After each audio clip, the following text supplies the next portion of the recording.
जानते हैं कि चिंपैंजी से ही मानव जाति का निर्माण हुआ है। अब तो वैज्ञानिकों ने भी इस बात को एक्सेप्ट कर लिया है। यहाँ हम बात करेंगे मानव मस्तिष्क के बारे में।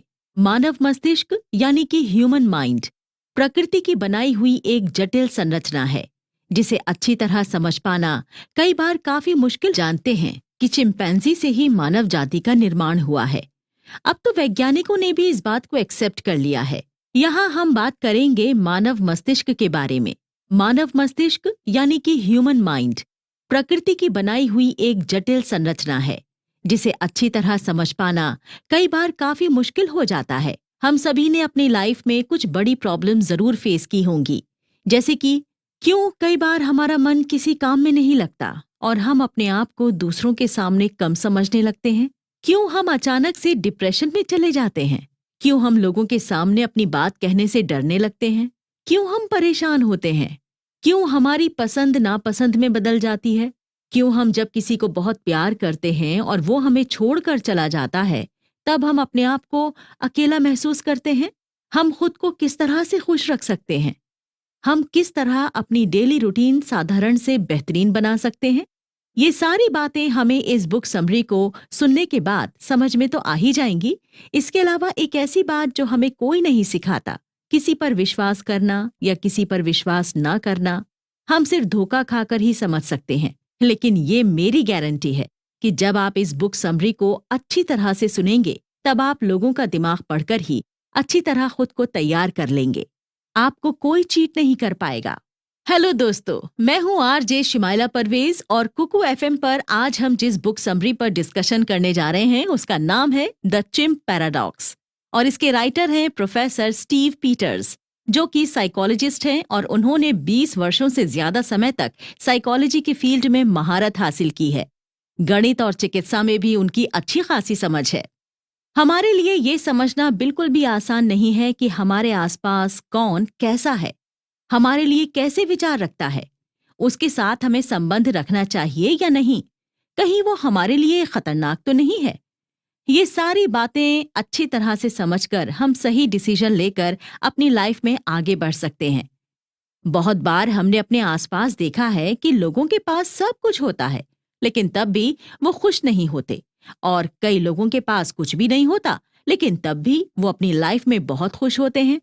ऐसा क्यों होता है, कैसे होता है? ये सब हमारे दिमाग का खेल है। और अगर हम खुश नहीं रहते हैं और खुश होना चाहते हैं तो यहाँ हमें ये पता चलेगा कि हम अपनी जिंदगी जीने में कहाँ गलती कर रहे हैं, कौन सा चैप्टर हटाकर कौन सा चैप्टर ऐड करना है जिससे हमारी जिंदगी खुशियों से भर जाए। दोस्तों, ये सब हमारे दिमाग का खेल है। दिमाग से ही हमारी दुनिया कायम है। हम दिमाग लेकर पैदा हुए हैं और यही दिमाग हमें इंसान बनाता है। हमारा दिमाग हमारे जीवन में बहुत बड़ी भूमिका निभाता है। दिमाग की वजह से ही हम अपने शरीर को कंट्रोल करते हैं। हमें हमारा दिमाग पूरी तरह से कंट्रोल करता है। कई बार हम अपने लाइफ में कोई बड़ा सपना देखते हैं और उस सपने को पूरा करने के लिए दिन रात एक कर देते हैं। कई किस्मत वालों को मेहनत से उनका लक्ष्य हासिल हो जाता है, लेकिन कुछ लोग ऐसे भी होते हैं जो अपना लक्ष्य हासिल नहीं कर पाते। उनकी ऐसी क्या गलती है जो अपने लक्ष्य को हासिल नहीं कर पाए? ये सारे सवाल हमारे लिए अनसुलझे हैं, लेकिन राइटर ने यहाँ दिमाग का बहुत अच्छी तरह से प्रकार समझाया है। हमारा दिमाग हमसे क्या चाहता है, अपने गोल को हम किस तरह हासिल कर सकते हैं, किस तरह हम अपने दिमाग के साथ अपने लक्ष्य तक पहुंच सकते हैं। इन सब अनसुलझे सवालों का जवाब राइटर ने बहुत ही अच्छे अच्छे उदाहरण देकर समझाने की कोशिश की है। हमने ये तो समझ लिया कि दिमाग हमें किस तरह चलाता है, लेकिन इसके अलावा राइटर ने हमें कुछ ऐसी बारीकियां भी बताई हैं जो हम अपनी रोजमर्रा की जिंदगी में ध्यान नहीं दे पाते, और अगर हम उस छोटी सी बात को अपने ध्यान में रखकर लाइफस्टाइल में बदलाव कर लें तो हमें आगे बढ़ने से कोई नहीं रोक सकता। अक्सर हम सपने देखते हैं और उस सपने को अपने जीने का मकसद मान लेते हैं। यही हम गलती करते हैं। इस गलती को हम कैसे सुधार कर आगे बढ़ें, कैसे अपनी मनचाही जिंदगी जिएं, ये सब हमें इस बुक समरी को सुनकर समझ आ जाएगा। तो चलिए इस डिस्कशन को आगे एपिसोड्स में हम कंटिन्यू करते हैं। आप बने रहिए हमारे साथ कुकू एफएम पर। इस बुक को सुनने के बाद आपके क्या विचार हैं, ये हमें कमेंट सेक्शन में कमेंट करके जरूर बताइएगा। आप सुन रहे हैं कुकू एफएम पर प्रोफेसर स्टीव पीटर्स द्वारा लिखी गई किताब द चिम्प पैराडॉक्स की बुक समरी। मैं हूं आरजे शिमाला परवेज। सुनते रहिए कुकू एफएम, सुने जो मन चाहे। हमारा दिमाग। हमारे और जानवरों में एक बड़ा फर्क है और वो फर्क है हमारा दिमाग। हम अपने दिमाग की बदौलत चांद पर कदम जमा चुके हैं। इस एपिसोड को शुरू करने से पहले हमें हमारे दिमाग के कुछ बेसिक बातें पता होनी चाहिए। जैसे कि हम सभी को पता है कि हमारा दिमाग प्रकृति की बनाई हुई एक कठिन रचना है। यहाँ मनुष्य के दिमाग का कंपैरिजन बड़े यूनिवर्स के साथ किया गया है। जिस तरह यूनिवर्स में बहुत सारे पार्ट्स होते हैं, उनका वहाँ क्या काम होता है, क्यों होता है, ठीक उसी तरह हमारा दिमाग यानी human mind is interesting subject. हम किस तरह काम करते हैं, कैसे डिसीजन लेते हैं और जब हम किसी से मिलते हैं तो उसके बारे में हम क्या सोचते हैं, इन सब बातों को समझने के लिए दिमाग को कई हिस्सों में बांटा गया है, जो कि एक वक्त पर एक काम या अलग काम भी कर सकते हैं। अगर हम इस किताब के हिसाब से बात करें तो ये रियलिटी से दूर है कि हम अपने दिमाग के बारे में समझ रहे हैं, क्योंकि वहाँ वर्किंग मॉडल इस किताब के हिसाब से देखा जाए तो ये रियलिटी से दूर है कि हम अपने दिमाग की स्टडी कर रहे हैं। पर यहाँ वर्किंग मॉडल होने की वजह से हम साधारण तरीके से समझ सकते हैं। राइटर ने दिमाग को डिफरेंट तरीके से बताने की कोशिश की है। एक, फ्रंटल माइंड को उन्होंने ह्यूमन माइंड बताया है। 2, लिम्बिक माइंड को चिंप बताया गया है। 3, पेराइटल माइंड को कंप्यूटर की तरह बताया है। तीनों दिमाग साथ में काम करना चाहते हैं और कई बार वो एक दूसरे के साथ संघर्ष भी करते हैं। एक दूसरे से जीतने के लिए वो कई बार स्ट्रगल भी करते हैं, मेहनत करते हैं और लास्ट में जीत चिंप यानी लिम्बिक माइंड की हो जाती है। Introducing the chimp. ऑथर बताते हैं कि जब गर्भावस्था के दौरान बच्चा माँ के पेट में आता है, तभी बच्चे का फ्रंटल माइंड यानी ह्यूमन ब्रेन, लिम्बिक माइंड जो कि इमोशनल मशीन है, ये दोनों स्वतंत्र रूप से माँ के पेट के अंदर डेवलप होते हैं और बच्चे के जन्म के बाद ये दोनों माइंड्स एक दूसरे के साथ परिचय बनाते हैं। अब इसी समय दोनों के बीच ऐसी सिचुएशन होती है कि दोनों माइंड्स एक दूसरे के ऑपोजिट जाकर काम करने लगते हैं। एक माइंड कुछ और सोचने लगता है तो दूसरा कुछ और सोचने लगता है। इनमें से कोई भी माइंड अचानक से एक्टिव हो जाता है, लेकिन इस सिचुएशन के दौरान ये प्रॉब्लम आती है कि ह्यूमन एंड चिंप दोनों माइंड्स के अलग अलग पर्सनालिटीज होती हैं और इन दोनों का मकसद भी अलग होता है। ये दोनों अलग अलग तरीके से सोच रखते हैं और अलग तरीके से काम भी करते हैं। इस वजह से कई बार हमारे अंदर डबल पर्सनालिटी भी होती है और ये डबल पर्सनालिटी हर एक इंसान के अंदर होती है। किसी की दिख जाती है तो किसी की समझ में आ जाती है। इसमें से ह्यूमन माइंड फ्रंटल माइंड है और चिंप इमोशनल तरीके से काम करता है। कई बार है और ये कई बार पॉजिटिव भी हो सकता है और कई बार नेगेटिव भी हो सकता है। चिंप पैराडॉक्स कई बार हमारे दोस्त की तरह भी बर्ताव कर सकता है और कई बार ये हमारे दुश्मन की तरह भी बर्ताव करता है।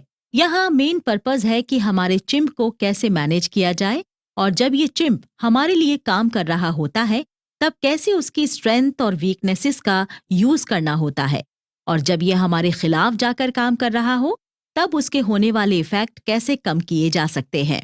इस बात को हम एक छोटे से उदाहरण से अच्छी तरह समझ सकते हैं।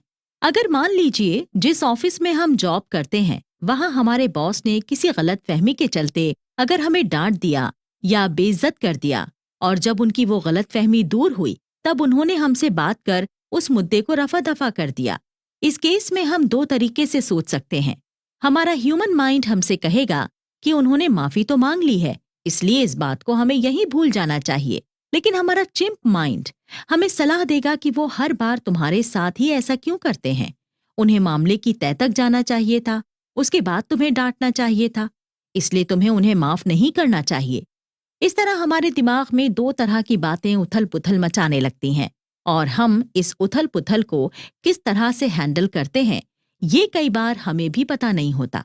कई बार किसी दुर्घटना में या अन्य कारणवश किसी का फ्रंटल माइंड डैमेज हो जाता है तो उस दौरान उसकी पूरी पर्सनालिटी ही चेंज हो जाती है। वहां पर उसका ह्यूमन पर्सनालिटी वाला माइंड काम करना बंद कर देता है और न्यू पर्सनालिटी काम करने लग जाती है। यही उसका चिंप माइंड होता है। कई बार इस तरह के अफेक्टेड लोगों का बिहेवियर पूरी तरह चेंज हो जाता है और ये भी हो सकता है कि वो अग्रेसिव हो जाएं। आपके अंदर जो चिंप है वो आपसे अलग है और आपसे अलग उसका अपना अस्तित्व है। जब हम पैदा होते हैं तभी हमारे चिंप का भी जन्म होता है, लेकिन इसका हमारे ह्यूमन माइंड के साथ कोई कनेक्शन नहीं होता। इसे हम एक उदाहरण से समझ सकते हैं। जब बच्चा जन्म लेता है उसी दौरान उसकी आंखों का कलर फिक्स हो जाता है। वो कलर हम अपनी मर्जी से चूज नहीं कर सकते या हम उसे परमानेंट नहीं बदल सकते। ऐसा इसलिए होता है क्योंकि ये प्रकृति ने हमें दिया है और ये हमारे जीन्स में हमें मिला है और उसी आंखों के कलर के साथ हम अपनी जिंदगी सुचारू रूप से चलाते हैं। ठीक उसी तरह हम अपना चिंप चूज नहीं कर सकते। हमारा चिंप अपना खुद का दिमाग है, उसका खुद का विचार जो कई बार हमारे विचारों से अलग हो सकता है। इसकी पर्सनालिटी भी होती है। कई बार ये सही तरीके से नहीं काम करता है। हम में से कई लोगों को ये लगता है कि हम अक्सर तर्कहीन कैसे हो जाते हैं। क्यों हमारे पास कई सवालों के तर्क नहीं होते हैं? तो आइए हम इस बात को पूरे विस्तार से नेक्स्ट एपिसोड में समझते हैं। The mind game. यहाँ हम बात करेंगे सोचने के दो तरीकों के बारे में। कोई इंसान एक ही घटना के बारे में दो अलग तरीकों से कैसे सोच सकता है? यहाँ हमें पता चलेगा कि हम और हमारा चिंप माइंड बहुत अलग तरीके से सोचते हैं। जैसे हम कहीं बाहर गए और हम लोगों से मिले तो उस दौरान लोगों से मिलने के बाद हम अपनी राय बनाते हैं। वो दो तरीके से हो सकती हैं। एक राय हम अपने ह्यूमन माइंड के हिसाब से बनाते हैं और दूसरी राय चिंप माइंड के हिसाब से होती है। क्योंकि उस इंसान से बात करते वक्त ह्यूमन माइंड और चिंप माइंड दोनों एक्टिव हो जाते हैं और दोनों उस व्यक्ति के बारे में राय बनाते हैं और वो दोनों अलग अलग तरीकों से इसके बारे में राय बनाते हैं। जैसा कि हम पहले भी पढ़ चुके हैं कि चिंप माइंड भावनाओं और इम्प्रेशन के आधार पर निर्णय लेता है। यहाँ भावनात्मक सोच का मतलब है कि चिंप माइंड अनुमान भी लगा सकता है और अपनी खुद की कोई अलग से धारणा भी बना सकता है और ये धारणा सकारात्मक और नकारात्मक दोनों तरह की हो सकती है। हमारा चिंप माइंड कई बार गलत और सही हो सकता है। वहीं दूसरी ओर हमारा ह्यूमन माइंड आर्गुमेंट के आधार पर निर्णय लेता है। निर्णय लेने में वो जल्दबाजी नहीं करता, लेकिन अक्सर ह्यूमन माइंड का निर्णय विवेकपूर्ण होता है। निर्णय लेने के लिए दोनों प्रक्रियाएं अच्छी हो सकती हैं, लेकिन यहाँ दोनों दिमाग का काम करने का तरीका अलग हो सकता है। इसे हम एक उदाहरण से समझ सकते हैं। जॉन अपनी पत्नी पॉलिन से कहता है कि उसके पड़ोसी ने उनके घर के सामने कार पार्क कर दी। इसलिए जब जॉन को घर के पार्किंग से अपनी कार बाहर निकालना थी, तब उसे पड़ोसी के घर जाकर उसे कार हटाने के लिए कहना पड़ा। इस साधारण सी बात को जॉन की पत्नी शांति से सुन रही है और उसके अलावा उसका चिंप माइंड भी जॉन की बात सुन रहा था। अगर पॉलिन ह्यूमन माइंड के हिसाब से बात करेगी, तब वो जॉन से कहेगी, कोई बात नहीं, तुम्हें परेशान होने की जरूरत नहीं है, तुम्हारी प्रॉब्लम तो सॉल्व हो गई ना। पॉलिन की बात जॉन ने ध्यान से सुनी और साथ में जॉन का चिंप माइंड गौर से पॉलिन की बातें सुन रहा था। अगर पॉलिन की बातें ह्यूमन माइंड के हिसाब से हों, तो जॉन का रिप्लाई होगा, तुम बिल्कुल ठीक कहती हो, मेरे एक बार में कहने से ही हमारे पड़ोसी ने अपनी कार हटा ली। हमारे पड़ोसी बहुत अच्छे हैं।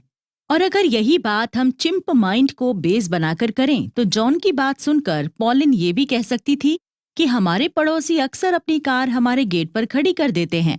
वो जानबूझकर हमें परेशान करने के लिए ऐसा करते हैं।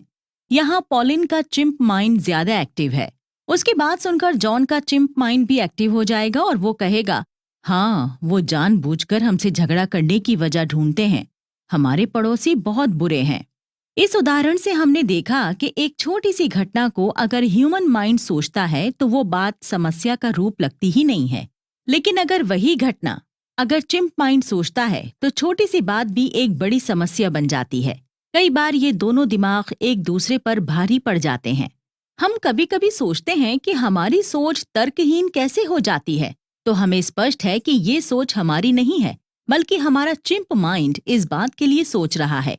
इस समस्या का समाधान इस प्रकार हो सकता है कि हमारा चिंप माइंड छोटी सी बात को किस प्रकार से सोचता है। जब हमारे पास हमारी भावनात्मक प्रतिक्रियाएं मजबूत होती हैं, तब हम जो अनुभव करते हैं वो बहुत स्वाभाविक हो जाता है और ये स्वस्थ दिमाग का संकेत है। कई बार भावनाएं बहुत तेजी से चलने लगती हैं। उस वक्त चिंप की सोच अस्थिर हो जाती है। इसका मतलब ये सोच ह्यूमन माइंड की थी ही नहीं। वास्तव में ये सोच चिंप माइंड की थी, जो कि तर्क विहीन था। इससे हम ये अच्छी तरह समझ सकते हैं कि जब हमारा चिंप माइंड बहुत ज्यादा एक्टिव होता है तब कई बार हम तर्कहीन हो सकते हैं। हमारा चिंप माइंड किसी पर्टिकुलर तर्क पर काम नहीं करता। जब हम किसी नए दोस्त से पहली बार मिलते हैं तब हम उसकी बॉडी लैंग्वेज देखकर उसके बारे में अंदाजा लगाने की कोशिश करते हैं। इस वक्त हमारा चिंप माइंड काम करता है। इस मामले में चिंप माइंड सही हो सकता है, लेकिन ये हर बार सही ही हो ये जरूरी नहीं है। इस माइंड की सबसे बड़ी कमी ये है कि ये जिस बात को सच समझ लेता है उसी बात को हमेशा सच समझना चाहता है। फिर उसके सामने किसी प्रकार का सबूत या तर्कपूर्ण बातें करना व्यर्थ हो जाता है। हमारे अंदर भावनाएं होना बहुत अच्छी बात होती है। कई बार ये उपयोगी होता है, लेकिन कई बार हमें भावनाओं की वजह से लोग यूज करना शुरू कर देते हैं। इसलिए हमें चाहकर भी चिंप माइंड को दबाकर लोगों के सामने कहना पड़ता है कि आप हमारे लिए क्या सोचते हैं। इस बात से हम पर कोई फर्क नहीं पड़ता। हम हर बार ये नहीं कह सकते कि चिंप माइंड हमेशा ही गलत साबित हो। अगर हम स्त्री और पुरुष के माइंड की बात करें तो हम देखते हैं कि पुरुष अधिकतर तार्किक होकर सोचते हैं और वहीं स्त्रियां कई बार भावनात्मक होकर भी सोचती हैं। प्रकृति ने स्त्रियों को मां बनने का वरदान दिया है और जब वो मां बनती हैं तो उनके अंदर का चिंप माइंड पहले से भी ज्यादा एक्टिव हो जाता है। ऐसा इसलिए होता है क्योंकि अपने साथ साथ अपने बच्चे की देखभाल भी करनी होती है। वो बच्चों के पास आने वाले हर संकट को पहले ही भांप लेती हैं, क्योंकि उस वक्त उनका चिंप माइंड उन्हें पहले ही आने वाली समस्या के बारे में अलर्ट कर देता है। एक मादा अपने बच्चे की रक्षा के लिए अपनी जान की भी परवाह नहीं करती। यहाँ उसका चिंप माइंड उससे बेहतर मां बनता है। कई बार लेडीज को निर्णय लेने में ज्यादा समय लगता है। वो छोटी छोटी बातों पर निर्णय लेने में ज्यादा समय लगाती हैं, जैसे कि उन्हें कहाँ घूमने जाना है, आज रात पार्टी में उन्हें कपड़े क्या पहनने हैं। इन सब बातों में उन्हें ज्यादा समय लगता है। लेकिन जब बात उसके बच्चे पर आ जाती है तब वो मेल की तुलना में जल्दी निर्णय लेकर अपने बच्चे को आने वाले खतरे से बचा सकती हैं। इसलिए इस पॉइंट पर हम कह सकते हैं कि चिंप माइंड लेडीज के लिए कई जगह पर वरदान साबित होता है और वहीं मेल अपने विवेक और तर्क से सोचते हैं। प्रकृति ने उन्हें ऐसा इसलिए बनाया है क्योंकि उन्हें फीमेल की रक्षा करनी है। वो कमजोर पड़ सकते हैं, इसलिए प्रकृति ने मेल एंड फीमेल का दिमाग भी अलग अलग बनाया है। मेल और फीमेल शारीरिक रूप से तो एक दूसरे से अलग होते ही हैं, लेकिन वो दोनों दिमाग से भी एक दूसरे से अलग होते हैं।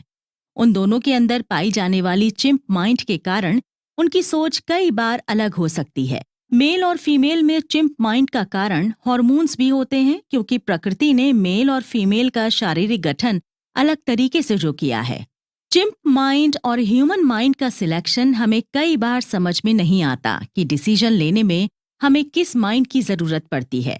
इस स्थिति में हमें अपने पास्ट में जाकर सोचना चाहिए कि जब हमने ही ह्यूमन माइंड से सोचा था तब हम उस निर्णय से खुश हैं या ना खुश। जब हमने चिंप माइंड से सोचा था उस वक्त हमारी लाइफ में क्या चेंजेस हुए थे, वो चेंजेस हमारे लिए कहाँ तक सही थे। इमोशनल और लॉजिकल थिंकिंग।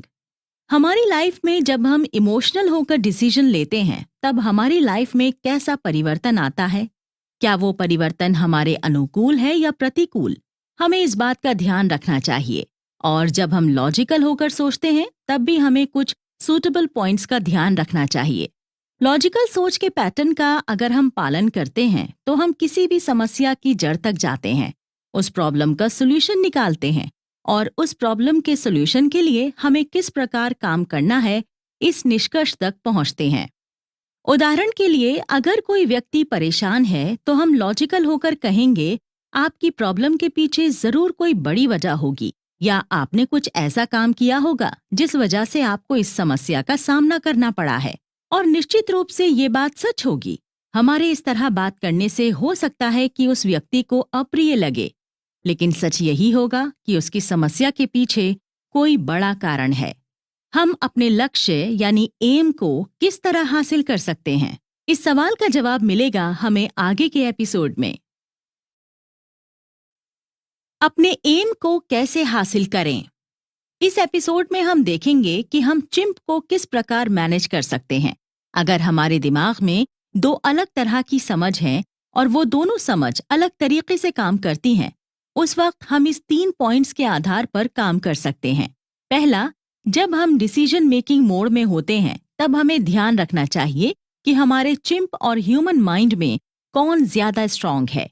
दूसरा, हमें अपने दिमाग की वर्किंग स्टाइल पर भी ध्यान देना चाहिए। तीसरा, अगर हम बेस्ट रिजल्ट प्राप्त करना चाहते हैं तो हमें चिंप माइंड को अच्छी तरह मैनेज करना पड़ेगा। इस बात को हम एक उदाहरण के तौर पर समझ सकते हैं।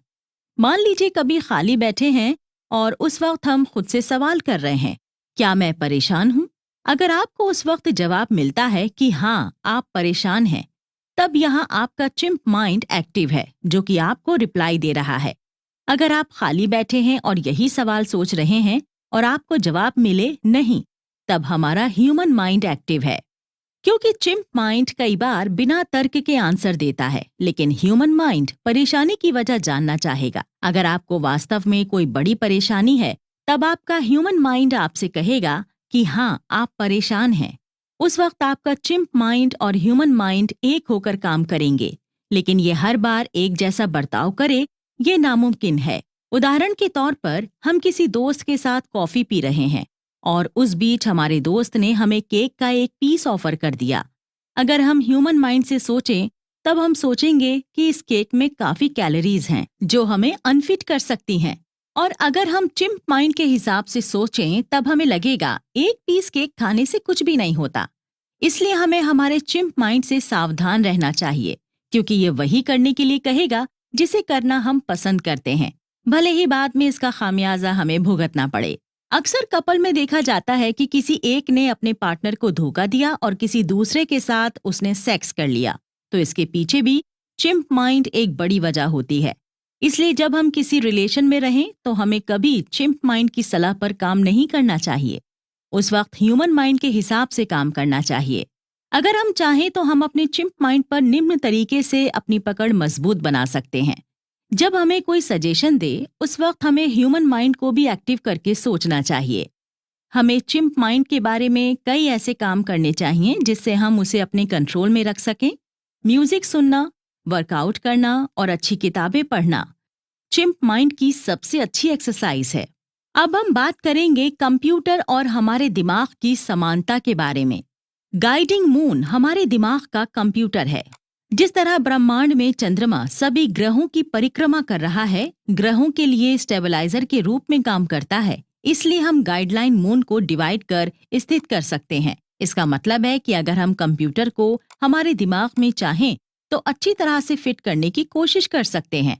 अगर हम ऐसा करने में कामयाब हुए तो हमें हमारे दिमाग से काम लेने में आसानी और स्थिरता दोनों मिलेंगी। जब हम पैदा होते हैं तब हमारा दिमाग कंप्यूटर के खाली हार्ड ड्राइव की तरह होता है, लेकिन जैसे जैसे हम बड़े होते जाते हैं, समझदार होते जाते हैं, तब हमारे अंदर निर्णय लेने की क्षमता बढ़ती चली जाती है। और उस वक्त हमारे माहौल की वजह से, हमारी संगति की वजह से हमारे दिमाग में चिंप माइंड ज्यादा एक्टिव हो जाता है, या तो ह्यूमन माइंड।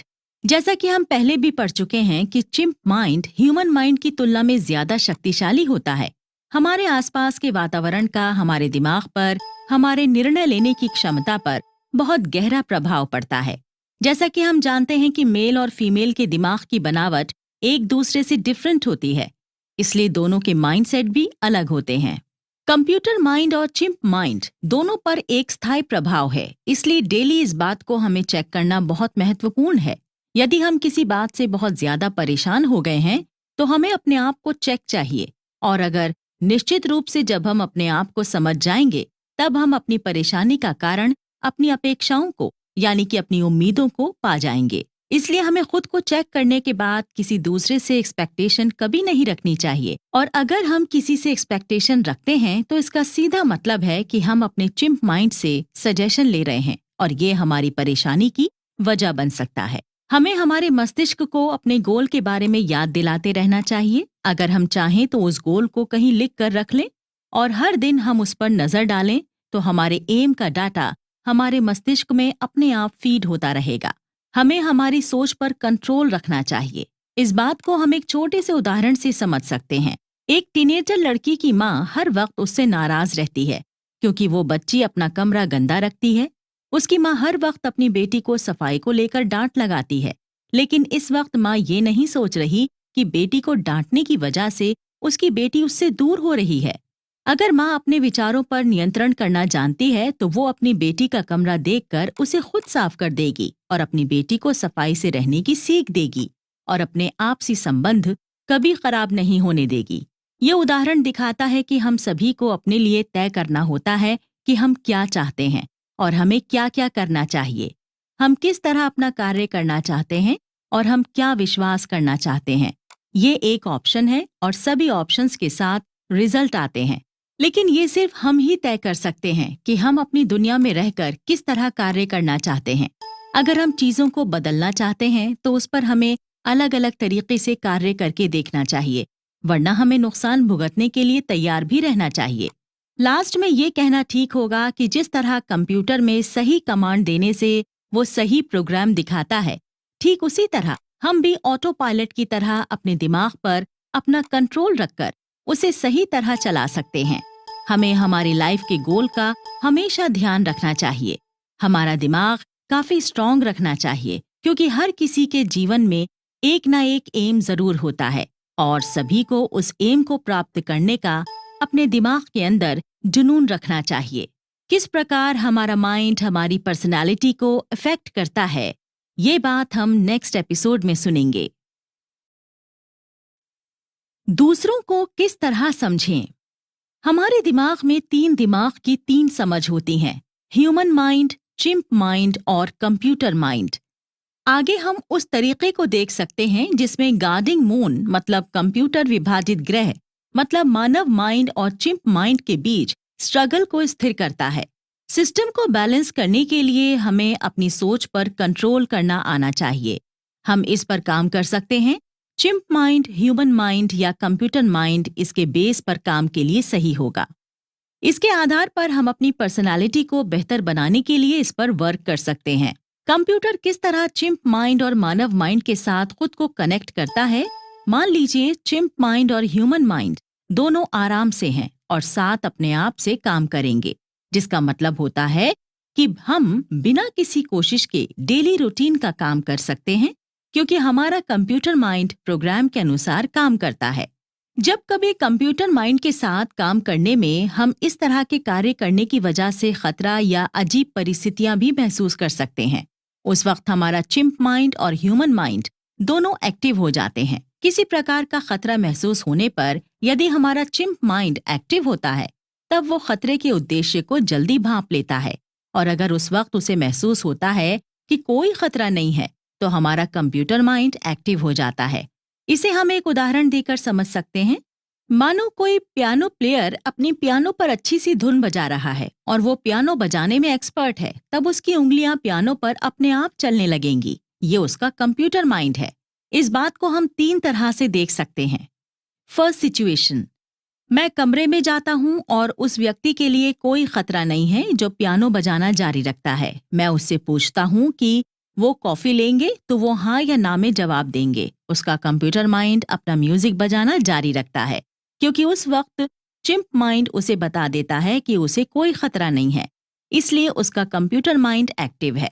सेकंड सिचुएशन, अगर मैं पियानो प्लेयर के पास जाकर कहूँ कि आप इतना अच्छा पियानो कैसे बजा लेते हैं, तो वो मुझे रिप्लाई करने के लिए कंप्यूटर माइंड से बाहर निकलेगा, लेकिन उसका चिंप माइंड अब भी एक्टिव नहीं होगा क्योंकि चिंप माइंड को पता है कि उसे खतरा कोई नहीं है। थर्ड सिचुएशन में अगर हम देखें पियानो प्लेयर पियानो बजा रहा है और मैं अचानक से उसके पियानो के करीब चले जाऊं, तो पियानो प्लेयर कुछ देर के लिए परेशान हो जाएगा। वो डर जाएगा कि मैं इस तरह अचानक किस वजह से उसके पास गई हूँ। इस दौरान उसका कंप्यूटर माइंड पूरी तरह से काम करना बंद कर देगा और उसका चिंप माइंड काम करना शुरू कर देगा। इसी तरह एक और गणित के उदाहरण से हम हमारे इन तीनों दिमाग के बारे में समझ सकते हैं। अगर कोई व्यक्ति हमारे पास आए और गणित के कुछ कठिन प्रश्न हमसे करे, तो अगर हम गणित के अभ्यास में नहीं हैं, तो उस दौरान हम उस सवाल का जवाब देने में थोड़ा समय लेंगे। यहाँ हमारा ही ह्यूमन माइंड काम कर रहा है और अगर हम मैथ्स में अच्छे हैं, तो हम तुरंत उस सवाल का जवाब दे सकते हैं। यहाँ पर हमारा कंप्यूटर माइंड काम करेगा अगर कोई हमें लोगों की भीड़ के बीच मैथ्स के सवाल पूछे, तब उस वक्त हमारा चिंप माइंड एक्टिव हो जाएगा। उस वक्त हमारा चिंप माइंड हमें समझाने की कोशिश करेगा कि इतने लोगों की भीड़ में अगर हमारा आंसर गलत हुआ तो ये भीड़ हम पर हंस सकती है, हमारा मजाक उड़ा सकती है। उस वक्त हम चिंप माइंड के हिसाब से काम कर सकते हैं। इसी तरह हम लोगों के दिमाग को पढ़कर भी उन्हें अपने तरीके से कंट्रोल कर सकते हैं। कई बार ऐसा होता है कि हम पहले ही किसी के बारे में सोच बना लेते हैं कि हमारे सामने वाले व्यक्ति के पास हमारे जैसा ही दिमाग है, और अक्सर ऐसा होता भी है। लेकिन कई बार हमें ऐसे लोग भी मिलते हैं जिनका दिमाग हमसे बिल्कुल अलग होता है। उदाहरण के तौर पर, अगर हम दो अलग तरीके से दिमाग वाले व्यक्तियों की तुलना करें, पहला प्रकार किसी ऐसे व्यक्ति का माइंड है जिससे ऑटिस्टिक स्पेक्ट्रम नाम की बीमारी है, और इसमें दिमाग के कुछ हिस्से ठीक तरह से काम नहीं करते हैं और कुछ हिस्से बेहद सेंसिटिव होते हैं। उदाहरण के लिए, ऑटिस्टिक स्पेक्ट्रम डिजीज वाले बच्चे या व्यस्त, उनके चेहरे के भाव या बॉडी लैंग्वेज पढ़ने में हमें कठिनाई होती है। उन्हें दूसरों की भावनाओं को समझने में समस्या होती है, इसलिए वो ऐसी बात कह सकते हैं या कर सकते हैं जो हम में से अधिकांश को अजीब लगेगी। अगर हम समझते हैं कि उनका मतलब क्राइम नहीं है, तो हम इस व्यक्ति के साथ रहने की या बात करने की सोच सकते हैं। हम उन्हें हैंडल करने के लिए कुछ ऐसा करेंगे कि वो हमें किसी प्रकार का नुकसान ना पहुंचाएं, और ये भी हो सकता है कि हम उनके साथ एक अच्छा संबंध बना लें। ऑटिज्म एक स्पेक्ट्रम पर आता है। सबसे गंभीर रूप और आसानी से पहचाना जा सकता है, और हल्के रूपों को इस बात को हम एक उदाहरण से समझ सकते हैं। एक पिता अपने ऑटिज्म नाम की बीमारी से पीड़ित बच्चे को हॉस्पिटल लेकर गया, और वहां जाकर पिता ने डॉक्टर को बताया कि उसका बेटा कोई भी बात ठीक तरह से नहीं समझता है। जब वो नहाने जाता है तो शैम्पू की एक बड़ी बोतल एक बार में खत्म कर देता है। मना करने पर भी वो ये बात नहीं मानता, और जब मैं काम से थककर घर आता हूँ तब वो मुझसे लगातार ढेर सारे सवाल करता है जिसका जवाब देना मुश्किल हो जाता है। मैं अपने बेटे से बहुत प्यार करता हूँ, मैं उसके साथ रहना चाहता हूँ, लेकिन उसके दिमाग की वजह से मुझे उसके साथ तकलीफ हो रही है। मुझे क्या करना चाहिए? तब डॉक्टर ने पिता को समझाया कि उसे अच्छी तरह अपने बेटे को समझाना है कि बोतल से शैम्पू इतना ही लेना है, और जब मैं थककर घर लौटूं तब तुम मुझसे केवल 3 सवाल करोगे और उसके बाद कंप्यूटर पर गेम खेलोगे। घर जाकर पिता ने डॉक्टर की सलाह पर काम किया और अब वो खुश हैं। यहाँ कहने का ये मतलब है कि हमें ये समझने की जरूरत है कि हमारे सामने कौन है और वो किस प्रकार सोच रहा है और किस प्रकार काम कर रहा है। अगर हम इन सब बातों को अच्छी तरह समझ लेते हैं तो हम उसके साथ प्रभावी ढंग से काम कर सकते हैं। लेकिन हमें ऐसा करने के लिए लोगों को खुले तौर पर देखने के लिए तैयार रहना होगा। दूसरों के साथ हमारे संबंध कई बार हमारे द्वारा उनके प्रति हमारी प्रतिक्रिया और हमारे प्रति हमारी प्रतिक्रिया से निर्धारित होते हैं। कई बार ऐसे लोग वॉयलेंट भी हो सकते हैं, किसी का मर्डर भी कर सकते हैं। समाज में अधिकांश मनोरोगी जीवन के साथ अपना सामंजस्य बैठा लेते हैं और अच्छी तरह से जीवन जी लेते हैं, लेकिन इस बीच वो रास्ते में आने जाने वाले लोगों को नुकसान भी पहुंचा सकते हैं। फर्स्ट इंप्रेशन, ये अक्सर जब हम लोगों से मिलते हैं तब हम उनके व्यवहार से, उनके कपड़ों के आधार पर, उनकी बातचीत के तरीके से, उनकी आवाज से और वो किस टॉपिक पर बात कर रहे हैं, इन सब बातों को गौर करने के बाद हम किसी के बारे में अपनी राय बनाते हैं। जब हम पहली बार किसी से मिलते हैं उस वक्त हमारा चिंप माइंड काफी एक्टिव रहता है, क्योंकि जब चिंप माइंड उस व्यक्ति को पहली बार देखता है तब वही उस व्यक्ति की सही या गलत इंप्रेशन के बारे में हमें बताता है। और अगर हमारा चिंप माइंड थोड़ा फ्लेक्सिबल है तो कई बार हमें उस व्यक्ति को समझने में थोड़ा ज्यादा वक्त भी लग सकता है। इस बात को एक उदाहरण देकर हम समझ सकते हैं। मान लीजिए हम में से कई लोगों की मानसिकता है कि भूरे बाल वाले लोग चालाक नहीं होते, और जब हम ऐसे लोगों से मिलते हैं तो हम अपनी इसी मानसिकता के साथ उनसे मिलते हैं, और हमारी बनाई गई धारणा की वजह से हमें ऐसा लगता है कि वो व्यक्ति चालाक नहीं है। लेकिन जब हम उस व्यक्ति से दूसरी बार मिलते हैं तब हमें ऐसा लगता है कि वो व्यक्ति काफी चालाक है, और उस वक्त अगर हमें ये पता चल जाए कि वो एक वकील है तब हम अपनी बनाई हुई धारणा पर एक बार फिर से विचार करते हैं। इस बात से हम इस कंक्लूजन पर पहुंच सकते हैं कि हम अपनी बनाई हुई धारणा लोगों से 2 बार मिलने के बाद बदल भी सकते हैं। लोगों का समूह हमारे लिए सही है या नहीं, इस बात की पहचान हम किस तरह कर सकते हैं, इस बात का जिक्र हम करेंगे अगले एपिसोड में।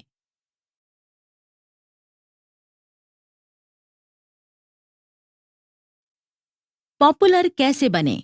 यहाँ हम बात करेंगे अपने आसपास मौजूद लोगों के बारे में। हमारे आसपास किस तरह के लोग मौजूद हैं, उनके हाव भाव कैसे हैं और वो हमारे लिए क्या सोचते हैं। क्या वो हमें नुकसान पहुंचा सकते हैं? क्या वो हमें हमारी मुसीबत में साथ दे सकते हैं, आदि के बारे में हम बात करेंगे। What is a troop? यहाँ ट्रूप का मतलब लोगों के ग्रुप से है। हमें किस तरह का माहौल पसंद है या हम किस तरह के लोगों के बीच रहना पसंद करते हैं, ये सब हमारा माइंडसेट करता है। Why do we need a troop? मानव एक सामाजिक प्राणी है। अकेले रहकर मानव अपनी जरूरतें कभी पूरी नहीं कर सकता, इसलिए हमें लोगों के ग्रुप की जरूरत पड़ती है। हम किस तरह के ग्रुप को पसंद करते हैं, यह हम पर डिपेंड करता है। लोगों के समूह के चुनाव के वक्त हमारा चिंप माइंड और ह्यूमन माइंड दोनों एक्टिव हो सकते हैं। जब हम लोगों के ग्रुप को चुनते हैं, तब कई बार हम देखते हैं कि उस वक्त हमारे सामने अक्सर ये सवाल आ जाते हैं, जैसे मुझे हमेशा दूसरों को खुश करने की इतनी आवश्यकता क्यों होती है? मैं इस बारे में इतनी चिंता क्यों करता हूँ कि दूसरे क्या सोचते हैं? मुझे हमेशा दूसरों को इम्प्रेस करने की जरूरत क्यों पड़ती है? हमें ग्रुप की जरूरत क्यों पड़ती है? इस बात को हम चिंपैंजी के उदाहरण से समझने की कोशिश करते हैं। जिस तरह एक चिंपैंजी जंगल में ग्रुप के साथ होता है, तब उसे अधिक खतरा नहीं होता, क्योंकि समूह में होने की वजह से उनके अलावा और भी कई चिंपैंजी होते हैं जो आने वाले खतरों को भांप लेते हैं। लेकिन अगर वही चिंपैंजी जंगल में अकेला है, तो उसका जीवित बच पाना मुश्किल हो जाता है। इसी तरह ग्रुप से संबंधित होने की आवश्यकता इतनी शक्तिशाली होती है कि हम समूह का हिस्सा बनने के लिए अक्सर अपनी लाइफ और लाइफस्टाइल से समझौता भी कर लेते हैं। और जब हम उस ग्रुप का हिस्सा बन जाते हैं, तब हम उस ग्रुप में लोकप्रिय होने की कोशिश करते हैं, सभी को खुश रखने की कोशिश करते हैं, और हम खुद को इस तरह तैयार करने की कोशिश करते हैं कि हमारा इंप्रेशन लोगों पर अच्छा पड़े, वो हमारे बारे में अच्छा सोचें। ग्रुप में जुड़ने के बाद हमें प्रॉब्लम तब होती है जब ग्रुप के कई लोग हमें नापसंद करते हैं। ये हमारे लिए खतरनाक हो सकते हैं। उस वक्त हमारा चिंप माइंड हमें अलर्ट करता है कि हमें ऐसे लोगों से दूर रहना चाहिए। लेकिन उस दौरान हमारा ही ह्यूमन माइंड चिंप माइंड को समझाने की कोशिश करता है कि हम समाज में रहते हैं, इसलिए हमें सभी के साथ मिलकर चलना चाहिए और सभी को खुश करने की कोशिश करनी चाहिए, क्योंकि हम समाज में हैं। हमारा चिंप माइंड उस वक्त ह्यूमन माइंड की बात सुनता है और उसके बाद खतरनाक रिजल्ट होते हैं, और कई बार ये हमारे दुख का कारण भी बनते हैं। जब समूह का कोई व्यक्ति हमारे लिए बार बार खतरा उत्पन्न करता है, उस वक्त चिंप माइंड हमें अकेले रहने की सलाह देता है, और कई बार अकेले रहना भी खतरनाक हो सकता है। इसलिए समूह के बीच हमें हमारे चिंप माइंड और ह्यूमन माइंड का संतुलन बनाकर रखना चाहिए। ग्रुप में रहने के लिए लोगों से कनेक्ट करने के लिए हमें बातचीत का इफेक्टिव तरीका भी आना चाहिए। हमने देखा है कि मनोवैज्ञानिक दिमाग कैसे काम करता है। हम देख सकते हैं कि हम लोगों के दिमाग के साथ कैसे कनेक्ट हो सकते हैं। अगर हम इफेक्टिव तरीके से बातचीत नहीं कर पाते, तब हमें अक्सर निराशा का सामना करना पड़ता है। इसलिए हमें सारी बातचीत के तरीके सुधारने में ध्यान देना चाहिए। जब हम किसी से बातचीत करें, तब हमें इस बात का ध्यान रखना है कि हम लोगों से किस मानसिकता के साथ कनेक्ट हो रहे हैं। यहाँ कहने का मतलब यह है कि उस वक्त हमारा ह्यूमन माइंड ज्यादा एक्टिव है या चिंप माइंड। जब हम किसी से बातचीत शुरू कर रहे हैं और हम किसी तर्क पर संवाद कर रहे हैं, तब हमारा ह्यूमन माइंड एक्टिव है। अगर हम अपनी भावनाओं के विषय में बात कर रहे हैं, तब हम चिंप माइंड के हिसाब से बात कर रहे हैं, और अधिकतर औरतें बात करते वक्त चिंप माइंड का ज्यादा यूज करती हैं। कई बार इसके खतरनाक रिजल्ट भी सामने आ जाते हैं। अच्छी तरह से बात करने की कला में खुद को तैयार करना है, तो आइए पहले हम बातचीत के बेस को देखें और फिर एक महत्वपूर्ण बातचीत की तैयारी के लिए खुद को प्रिपेयर करें। अंत में हम संक्षेप में विचार करेंगे कि बातचीत में आने वाली समस्या का समाधान कैसे करें। जब हम किसी से बात करना शुरू करते हैं, तब हमें इस बात का खास ध्यान रखना चाहिए कि हम हमेशा बात करने के लिए सही व्यक्ति का चुनाव करें। सही वक्त का चुनाव करें। इसके अलावा सही जगह, सही एजेंडा और सही तरीके का चुनाव होना अत्यंत आवश्यक है। उपयुक्त कनेक्शन अगर आपको ना मिल रहा हो, तब हमें वहां अपना समय बर्बाद नहीं करना चाहिए, क्योंकि अगर इनमें से कोई भी कमी हुई तो हम कभी ना खत्म होने वाले गलत व्यक्ति का निशाना बन सकते हैं और सही वक्त पर हमें उनसे दूर हो जाना चाहिए, वरना अंत में हमें पछताने के अलावा कुछ नहीं मिलने वाला। सही बात का सही व्यक्ति से अगर हम गलत समय चुनते हैं, तब या तो वो व्यक्ति हमारी बात में इंटरेस्ट नहीं लेता या फिर हमें जल्दबाजी में अपनी बात खत्म करनी पड़ती है। इससे हम बातचीत अच्छी तरह से नहीं कर पाते। इसलिए हमें अपनी बात रखने के लिए हमेशा सही समय का चुनाव करना जरूरी है। अगर हम सही बात सही व्यक्ति से सही समय की जगह गलत जगह पर कर रहे होते हैं, जहां बहुत ज्यादा शोर या और कोई डिस्ट्रैक्शन हो, तब भी वहां कॉन्सेंट्रेट करना मुश्किल हो जाता है।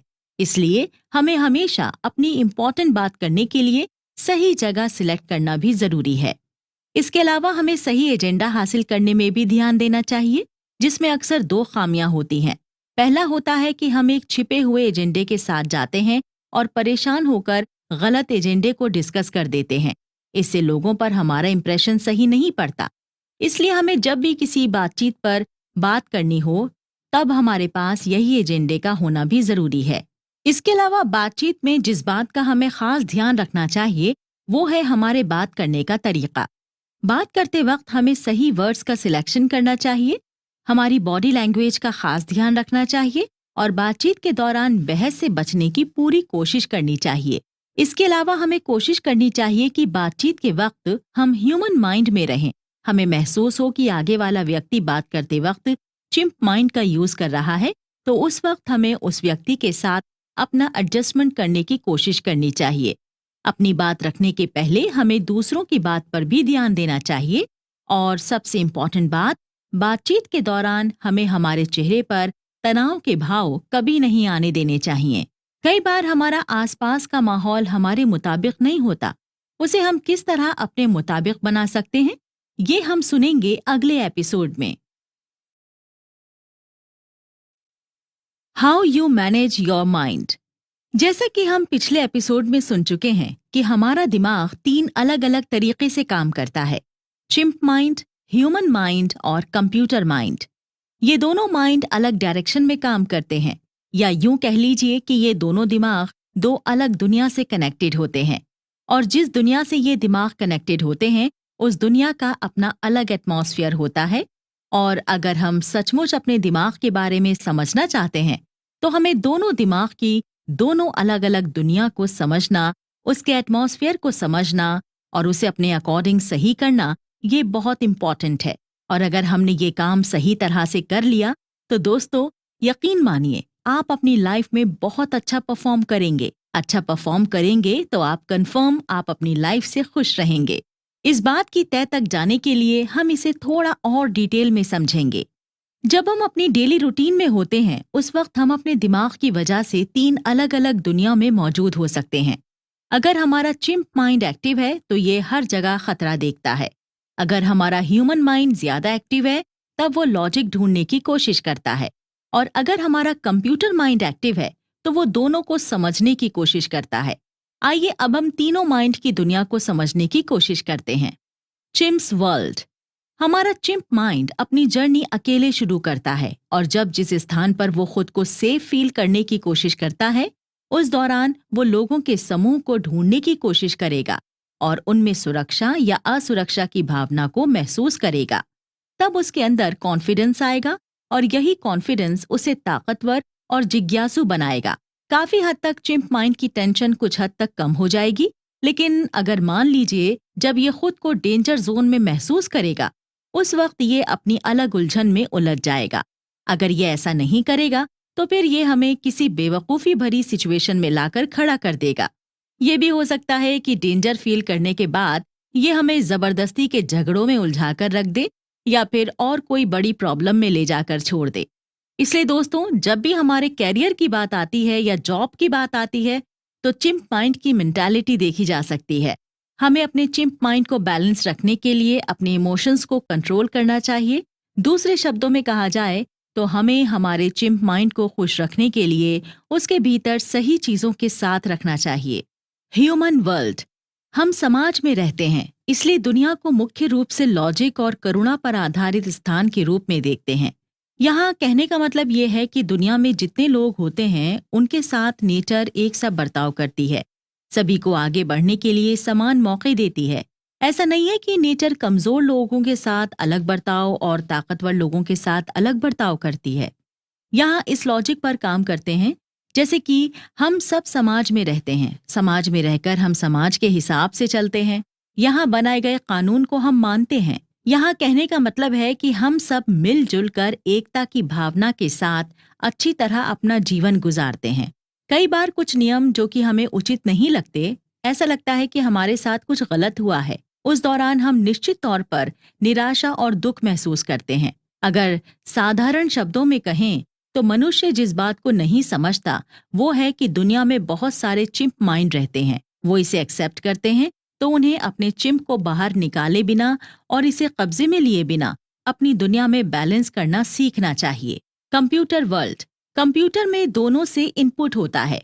मानव और चिंप दोनों माइंड एक्टिव होते हैं। ये बिल्कुल क्लियर है कि दो दुनियाओं के बीच संघर्ष है या टेंशन, जो चिंप और मानव माइंड चाहते हैं और मानते हैं कि उनके मूल्य और अप्रोच ज्यादा वैल्यूएबल हैं। लेकिन हर बार ये जरूरी नहीं है कि ये दोनों एक साथ सही रहें। कंप्यूटर माइंड रिकॉर्ड करता है कि चिंप जो कहता है वो हो रहा है, और ये भी रिकॉर्ड करता है कि उसके कहने से क्या हो रहा है। मानव माइंड जो कह रहा है वो उपयुक्त है या नहीं।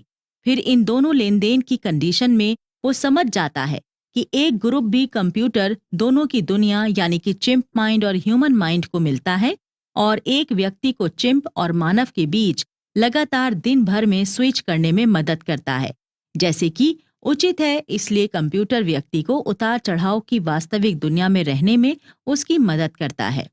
कई बार हमें हमारा दिमाग तनाव की स्थिति में लाकर खड़ा कर देता है। अब हम स्ट्रेस के कारण और उसकी एक्टिविटी के बारे में जानेंगे। स्ट्रेस एक हेल्थ इशू है, जिसका मतलब परेशान होना होता है। ये नेचर का आपको ये बताने का तरीका है कि कुछ आपके साथ गलत है और इसे ठीक करने के लिए आपको काम करने की जरूरत है। स्ट्रेस खुद को कई अलग अलग तरीकों से प्रकट कर सकता है, जैसे कि आक्रामकता यानी अग्रेशन, अधीरता यानी इम्पेशंस का मूड, चिंता आदि। ये है तनाव के कुछ लक्षण।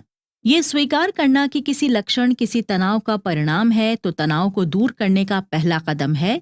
तनाव के दौरान शरीर हमें अलर्ट करने के लिए बहुत सारे केमिकल छोड़ता है, जिसमें एड्रेनलिन और कॉर्टिसोल दो इम्पॉर्टेंट हैं। तनाव शारीरिक या मानसिक हो सकता है। शारीरिक तनाव का एक उदाहरण है जब हम खुद को असहज महसूस करते हैं, यानी प्यास या भूख, और सहज होने पर हम फिर से तनाव मुक्त हो जाते हैं। साइकोलॉजिकल स्ट्रेस का अनुभव करें तो हमें इससे निपटने के लिए क्रिएटिव तरीके की खोज करनी चाहिए। आपके पास एक ऑप्शन है, या तो आप तनाव पर रिएक्ट कर सकते हैं या तो आप तनाव से निपट सकते हैं। कोई फर्क नहीं पड़ता कि तनाव आपको किस तरह इफेक्ट करता है। इससे निपटने का एक तरीका है, जब भी हम अचानक तनाव में होते हैं तो हम इमोशनल रूप से रिएक्ट करते हैं, और कभी कभी हमारे पास सोचने का समय होता है और कभी कभी हम ज्यादा केयर नहीं करते। ऐसे 7 कदम हैं जो हमें तनाव से बाहर निकलने में हमारी मदद करेंगे। पहला, पहचान और परिवर्तन। दूसरा, पॉज बटन। तीसरा, एस्केप। चौथा, हेलीकॉप्टर और परिप्रेक्ष्य प्राप्त करना। पांचवा, योजना। छठवां, प्रतिबिंब और सक्रियण। सातवां, मुस्कान, पहचान और परिवर्तन में हमें सबसे पहले अपने तनाव के बारे में समझना होता है। हालांकि ये प्रोसेस थोड़ा कठिन होता है, लेकिन नामुमकिन नहीं है। और जब हम अपने तनाव के मूल जड़ तक पहुंच जाते हैं, तब हम उस पर कार्य करके तनाव को खत्म कर सकते हैं। दूसरा है पॉज बटन।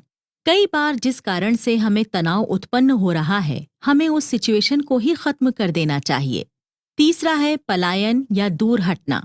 यदि हो सके तो तनाव की स्थिति समझकर उस जगह से दूरी बना लेनी चाहिए। हेलीकॉप्टर और परिप्रेक्ष्य प्राप्त करना। हमें हमारे तनाव की एक टाइम लिमिट तय करनी चाहिए, और जब हमें ये समझ में आएगा कि ये तनाव लिमिट से ज्यादा हो रहा है तो उस वक्त खुद ब खुद तनाव मुक्त करने की कोशिश करनी चाहिए। योजना यानी कि प्लान। तनाव को दूर करने की योजना बनाने के लिए आगे कदम बढ़ाना चाहिए। परावर्तन और सक्रिय या एक्टिव होना।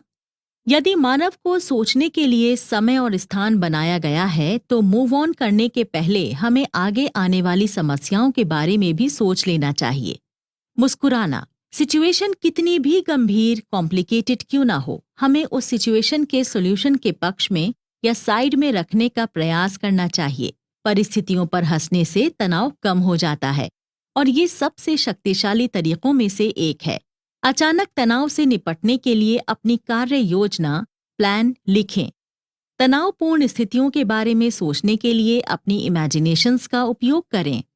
इसकी प्रैक्टिस करने का प्रयास करें और जब आप अपनी नई योजना के साथ आगे बढ़ेंगे तब अपने दिमाग के हिसाब से उसके साथ काम करें और साथ में ये भी सोचें कि ये एक अच्छे रिजल्ट के साथ खत्म होगा।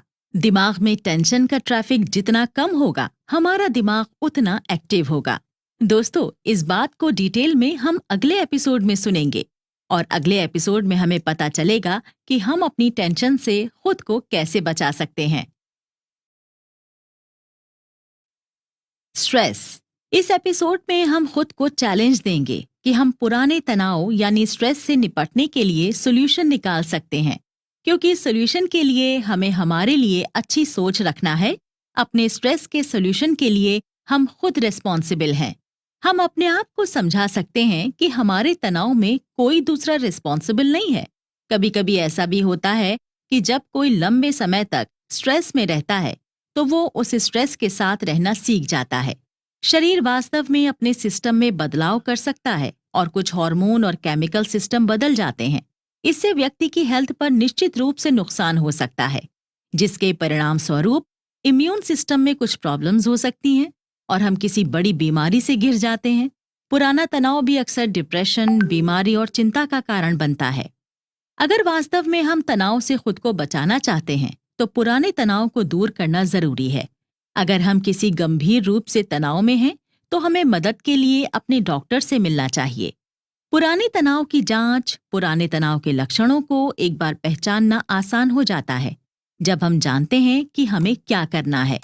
पुराने तनाव के कुछ सामान्य लक्षण इस प्रकार हैं: लगातार थकान महसूस करना, कम हंसना, चिड़चिड़ा स्वभाव का होना, बिना किसी कारण के चिंतित रहना, बिना वजह चिंता करना, ठीक तरह से आराम ना करना, पागलपन वाले विचार, दोस्तों के सामने आने से कतराना आदि। यदि इनमें से कोई भी लक्षण हमारे अंदर है तो हमें उसके कारण का पता लगाना चाहिए। पुराने तनाव को कंट्रोल करने के लिए हम कुछ ऐसी चीजें कर सकते हैं जिससे हम अपनी खुशियों भरी जिंदगी वापस पा सकें, जैसे कि अपने समय का समझदारी से उपयोग करें, बातचीत करना बंद ना करें, किसी से जबरदस्ती की अपेक्षाएं या होप ना रखें, उन चीजों की जिम्मेदारी लें जिसके हम जिम्मेदार हैं, प्रॉब्लम्स होने पर तुरंत उससे दूर करने का रास्ता निकालें, नियमित रूप से अपने चिंप माइंड का खास ध्यान रखें आदि। अगर हम इन सब बातों पर कंट्रोल कर लें तो हम कई हद तक तनाव से दूर रह सकते हैं। और अगर हम किसी पुराने कारण से तनावग्रस्त हैं तो उस समय हमें अपने तनाव को कागज पर लिखने की आदत डालनी चाहिए। कागज पर लिखने से हमारा दिमाग दूसरे तरीके से काम करने लगता है और उसका सॉल्यूशन खुद ब खुद ढूंढने लगता है। इसलिए हमेशा अपने दिमाग से प्रॉब्लम से निपटने की कोशिश करते रहें। इसके अलावा अगर प्रॉब्लम्स किसी दूसरे लोगों के कारण हैं तो हम इन दोनों कारणों के रास्तों को दूर करने के लिए सॉल्यूशन ढूंढ सकते हैं। कई बार एक माहौल में या परिस्थिति में रहने के कारण भी हम तनावग्रस्त हो जाते हैं। इसलिए जब भी हम तनाव में हों तो हमें माहौल या जगह बदलने के बारे में सोचना चाहिए। हम में से कई लोग इस बारे में ध्यान नहीं देते, लेकिन तनाव का एक मुख्य कारण जगह भी हो सकती है। हम में से कुछ ऐसे भी होते हैं, अगर चिंता की कोई बात नहीं है तो चिंता की कोई ना कोई वजह ढूंढ लेते हैं और ये हमारे खुद के द्वारा पैदा की हुई बुरी आदत है। ये न केवल उनके लिए बल्कि उनके आसपास मौजूद लोगों के लिए भी परेशान कर देने वाली बात होती है। ऐसा इसलिए होता है क्योंकि वो हर वक्त खुद को चिंता में डालकर देखते हैं, फिर उन्हें दूसरों के सामने पेश करते हैं। कई बार जो हमारे अपने हैं हमारी बेवजह की चिंता सुनकर या जानकर हमारे लिए परेशान होते हैं। हम में से कई ऐसे भी होते हैं जो किसी का अच्छा देखकर या किसी को सक्सेस होते देखकर उनसे अपने आप जलन पाल लेते हैं। ये भी परेशान रहने की गंभीर वजह बन सकती है। यदि हमारे अंदर ऐसी कोई आदत जाने अनजाने आ गई है, तो हमें तुरंत इस आदत को पहचान कर उसे सुधारने की कोशिश करनी चाहिए। इसके अलावा चिंता को दूर करने के लिए हम अपने लिए लाइब्रेरी में अच्छी किताबों का चुनाव कर सकते हैं, या अच्छे दोस्त या अपने कोलीग के साथ बात कर हम इस प्रॉब्लम से बाहर निकल सकते हैं। बीमारी और उसका सॉल्यूशन। कई बार हमारी लाइफ में नेगेटिविटी अपने आप आ जाती है, लेकिन हम अपनी नेगेटिविटी खुद ब खुद दूर भी कर सकते हैं। अगर साफ साफ कहा जाए तो अगर हम नेगेटिविटी में हैं, तो हमें इस नेगेटिविटी को समझने की ज़रूरत है, क्योंकि यहाँ हमें हमारे चिंप माइंड को सही बात समझाने की बहुत ज़रूरत है। और अगर हम ऐसा नहीं करते हैं, तो निश्चित तौर से हम और अधिक बीमार होते चले जाएंगे।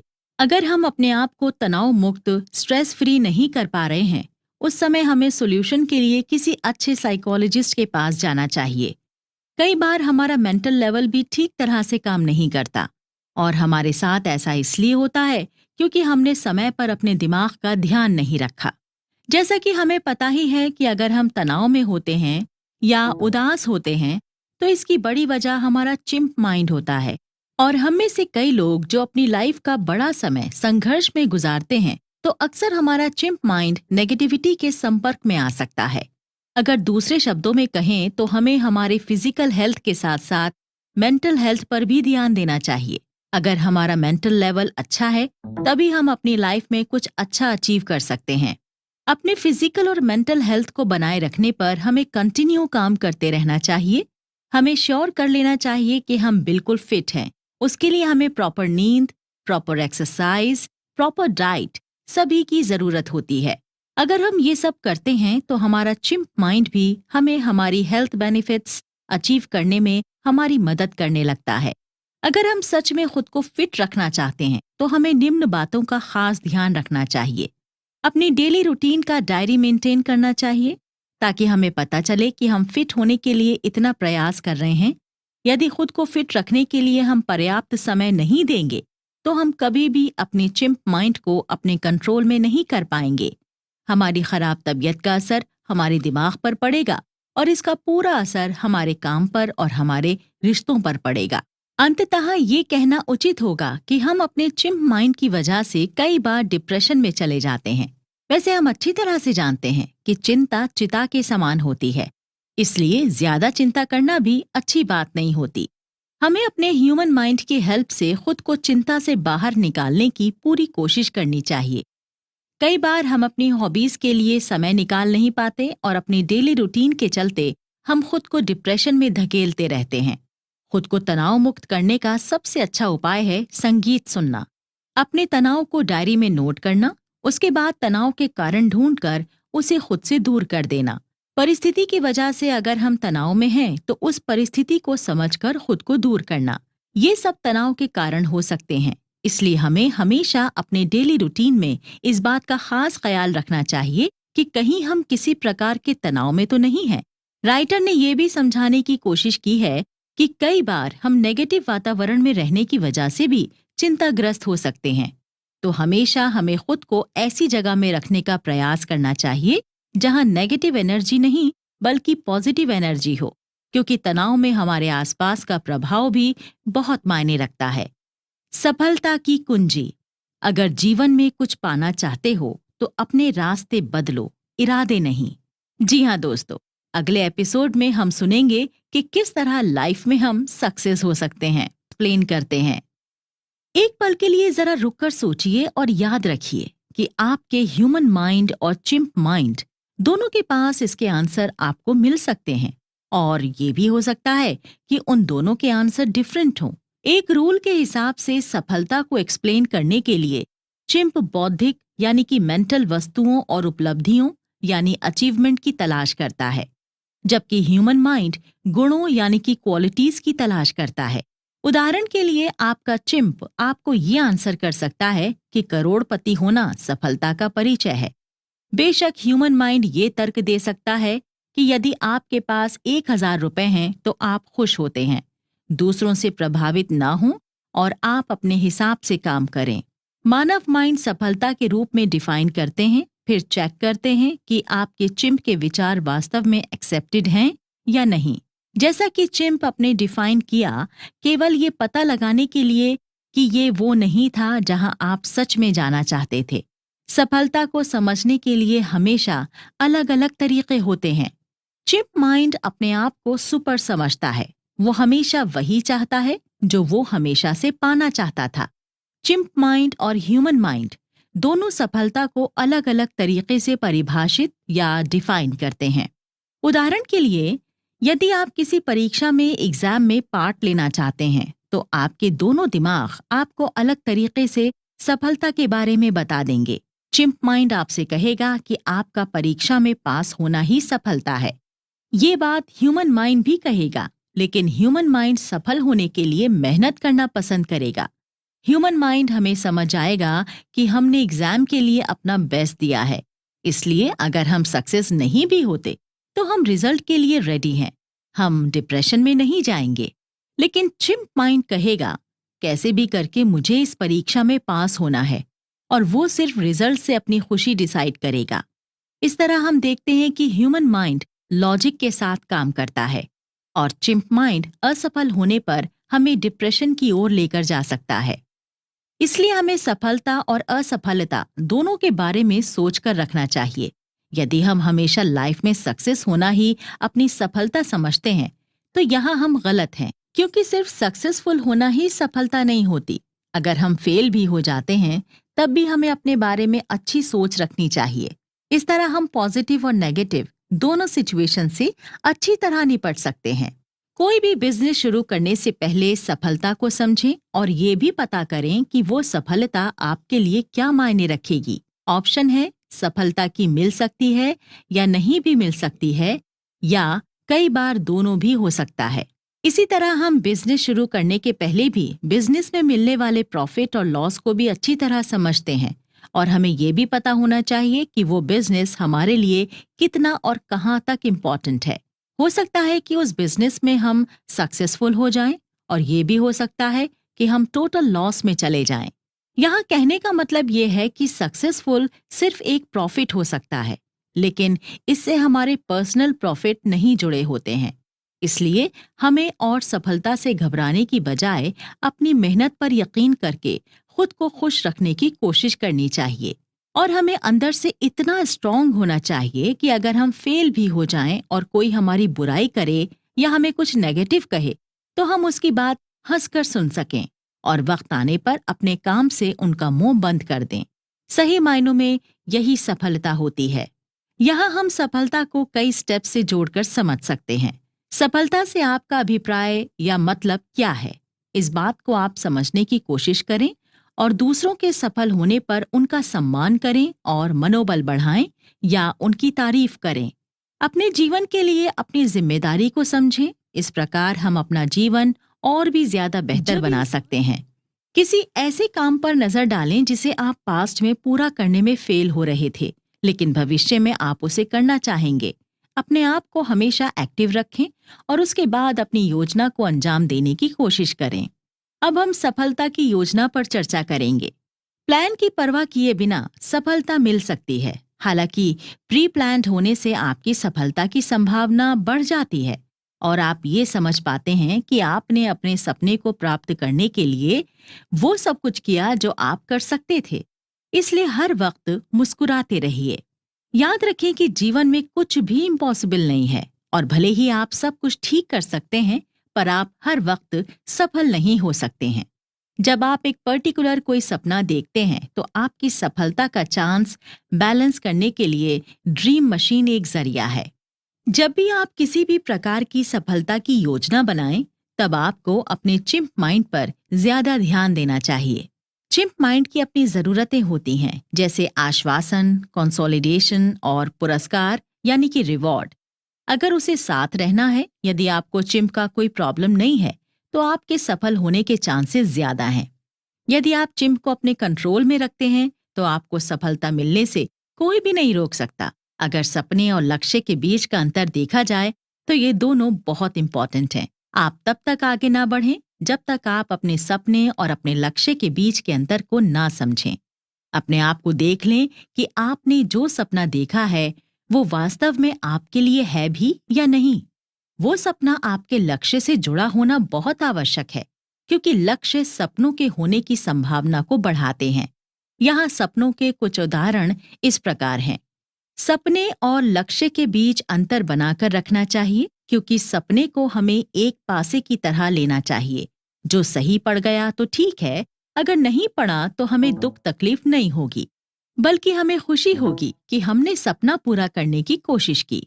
अगर हमने सपने को लक्ष्य बना लिया, तब हमें हर वक्त दिमाग में खतरा महसूस होगा, और ये खतरा पहले चिंप माइंड महसूस करेगा, और अगर खतरा ज्यादा बड़ा नहीं है, छोटा सा है, तो वहां ह्यूमन माइंड डिसीजन लेगा। अगर खतरा बड़ा है तो चिंप माइंड डिसीजन देगा। चिंप माइंड के एक्टिव होने के पहले ही हमें इस बात का हमेशा ध्यान रखना चाहिए कि कभी सपने को लक्ष्य ना बनाएं, वरना इसमें डिप्रेशन की स्थिति भी आ जाती है। हमें कभी भी सपना देखना नहीं छोड़ना चाहिए, क्योंकि बड़े सपने देखने के बाद ही हम अपने लक्ष्य निर्धारित कर सकते हैं। लेखक का कहना है कि हमेशा सपना सितारों का देखना चाहिए, चांद को पाने का नहीं, क्योंकि चांद तक पहुंचना तो आसान है, लेकिन सितारों तक पहुंचना मुश्किल है। अगर आप सितारों को पाने का सपना देखते हैं, तब ह्यूमन माइंड और चिंप माइंड दोनों खुश होकर काम करते हैं। अंततः ये कहना सही होगा कि सपने जरूर देखें, लेकिन कभी भी उसे अपना लक्ष्य ना बनाएं। खुशियां तो आपके करीब हैं, आप बेवजह कहते हैं कि वो आपके नसीब में नहीं है। जी हाँ दोस्तों, अगले एपिसोड में हम बात करेंगे कि हम खुद को किस तरह से खुश रख सकते हैं। खुश कैसे रहें? खुशी हमारी एक सोच है, खुशी पर हमारा कंट्रोल है। हम हमेशा खुश रहें ये जरूरी नहीं है। कई बार हमारी लाइफ में ऐसी चीजें हो जाती हैं जिस वजह से हम नाखुश रहते हैं। अगर हम चाहें तो अपने आप को समझाकर अपनी खोई हुई खुशी को वापस पा सकते हैं। खुशी से क्या मतलब है? हमें ये भी पता होना चाहिए कि हम अपने आप को खुश रखने के लिए ऐसा क्या काम कर रहे हैं जो हमें खुशी दे रहा हो। इसलिए जिस काम को करने से हमें खुशी मिले, उस काम को करने से पीछे नहीं हटना चाहिए। यदि हमारे पास समय ना हो तो समय निकालना चाहिए। खुद को नकारात्मक विचारों यानी कि नेगेटिविटी से कैसे दूर रखें? जो चीजें हमारे अंदर नेगेटिव एनर्जी पैदा करती हैं, जो चीजें हमारी नेगेटिव सिचुएशन में डालती हैं, वो हैं चिंताएं। ये आमतौर पर इसलिए हैं क्योंकि हम उस काम को नहीं कर रहे जिससे हम चिंप और ह्यूमन माइंड को सेटिस्फाइड कर सकें। कभी कभी हम किसी एक काम को लेकर बोर हो जाते हैं, हमारा मन उस काम को करने का नहीं होता। इसलिए हमें काम का सिलेक्शन ऐसा करना चाहिए जिसमें हमारा इंटरेस्ट हो। इससे हम अपनी लाइफ में आगे भी बढ़ेंगे और पॉजिटिव भी रहेंगे। हमें क्या पसंद है क्या नापसंद है, इसका निर्धारण चिंप माइंड करता है। इसलिए सबसे पहले हमें हमारे चिंप माइंड की पसंद को समझकर अपना काम करना चाहिए। चिंप माइंड के अलावा हमें ह्यूमन माइंड को डेवलप करने के लिए भी ध्यान देना चाहिए। कई बार ऐसा होता है कि हम किसी सिचुएशन में अपने आप नेगेटिव हो जाते हैं। ये होना कॉमन है, सभी के साथ होता है। लेकिन नेगेटिव होने के बाद हमें जल्द से जल्द अपनी प्रॉब्लम समझकर अपने आप को नेगेटिविटी से बाहर निकालने की कोशिश भी करनी चाहिए, क्योंकि हर बार नेगेटिव सिचुएशन में रहना अच्छी बात नहीं होती। हमें हमेशा खुशियों की तलाश करनी चाहिए, क्योंकि खुश रहने से हमारे माइंड की पॉजिटिव एनर्जी हमेशा बनी रहती है और इसका पॉजिटिव असर हमारी लाइफ में भी पड़ता है। हमें खुश रहने के लिए अच्छे मौकों की तलाश करने के लिए एक बात का ध्यान रखना चाहिए कि हम क्या करना चाहते हैं, किस कार्य को करने से हम खुश होंगे, हम काम को किस प्रकार एंजॉय करेंगे। ये सब हमें पता होना चाहिए। इसके अलावा कुछ ऐसी बातें हैं जिन्हें समझकर हम अपने आप को खुश रख सकते हैं। Self image, self worth, self esteem and self confidence. Self image की बात करें तो चिंप माइंड अपने आप को अच्छी पर्सनालिटी के रूप में देखेगा और खुद की इमेज को सबसे अच्छा मानेगा। लेकिन वहीं हमारा ह्यूमन माइंड एक बैलेंस सोच देगा और अपने बारे में अच्छी और बुरी दोनों साइड्स को देखेगा। जहां चिंप माइंड अपने आप को बेस्ट मानेगा, वहीं हमारा ह्यूमन माइंड हमारे अंदर की सुंदरता भी देखेगा और उससे भी हमारी इमेज बनाएगा। वही देखेगा कि हम आंतरिक रूप से कितने खूबसूरत हैं। यहाँ आंतरिक रूप का तात्पर्य है दया, ईमानदारी और मेहनत। और वहीं चिंप आपकी शारीरिक बनावट और आपकी उपलब्धियों को देखकर परिभाषित करेगा कि आप कौन हैं। चिंप बहुत जल्दी जल्दी अपने विचार बदल सकता है। यदि आप अपनी राय चिंप माइंड के हिसाब से बनाएंगे तो आप ज्यादा लंबे समय तक खुश नहीं रह पाएंगे। अंत में कहना उचित होगा कि हम अपनी पर्सनालिटी के बारे में कैसा निर्णय लेते हैं, ये हम चिंप माइंड के हिसाब से डिसाइड कर रहे हैं या ह्यूमन माइंड के हिसाब से, ये हम पर डिपेंड करता है। ये एक ऑप्शन है, लेकिन ये हमारी खुशी को अफेक्ट करता है। सेल्फ वर्थ यानी कि आत्म मूल्यांकन, यानी कि सेल्फ एग्जामिनेशन वो वैल्यू है जिसे अपने एक व्यक्ति के रूप में अपने ऊपर रखा है। उदाहरण के लिए आप एक खुश मिजाज व्यक्ति या जिंदा दिल होने के बजाय अपनी वैल्यूज को चुनते हैं जो केवल सुखद और मुस्कुराते हुए दूसरों को आनंद देता है, तो आपके पास खुद को एक बहुत ही अच्छे व्यक्ति के रूप में देखने का मौका है। आत्मविश्वास या सेल्फ कॉन्फिडेंस ये वही है जो आप मानते हैं कि आप करने में सक्षम हैं या नहीं। ये हमारे जीवन का बहुत बड़ा हिस्सा है और कई बार हमारी खुशी भी इस पर डिपेंड करती है। जब हम उन सभी तरीकों को देखते हैं जिनसे हम अपने आप को एग्जामिन करते हैं, तो ये चिंप और उसके मूल्य प्रणाली के साथ काम कर सकते हैं। आत्मसम्मान, सेल्फ रिस्पेक्ट, यहाँ कई बार हम अपनी तुलना दूसरों के साथ करते हैं। प्रकृति ने इंसानों को बनाया है। हम अच्छी तरह से जानते हैं कि यहाँ मौजूद इंसान सभी एक जैसे नहीं हो सकते।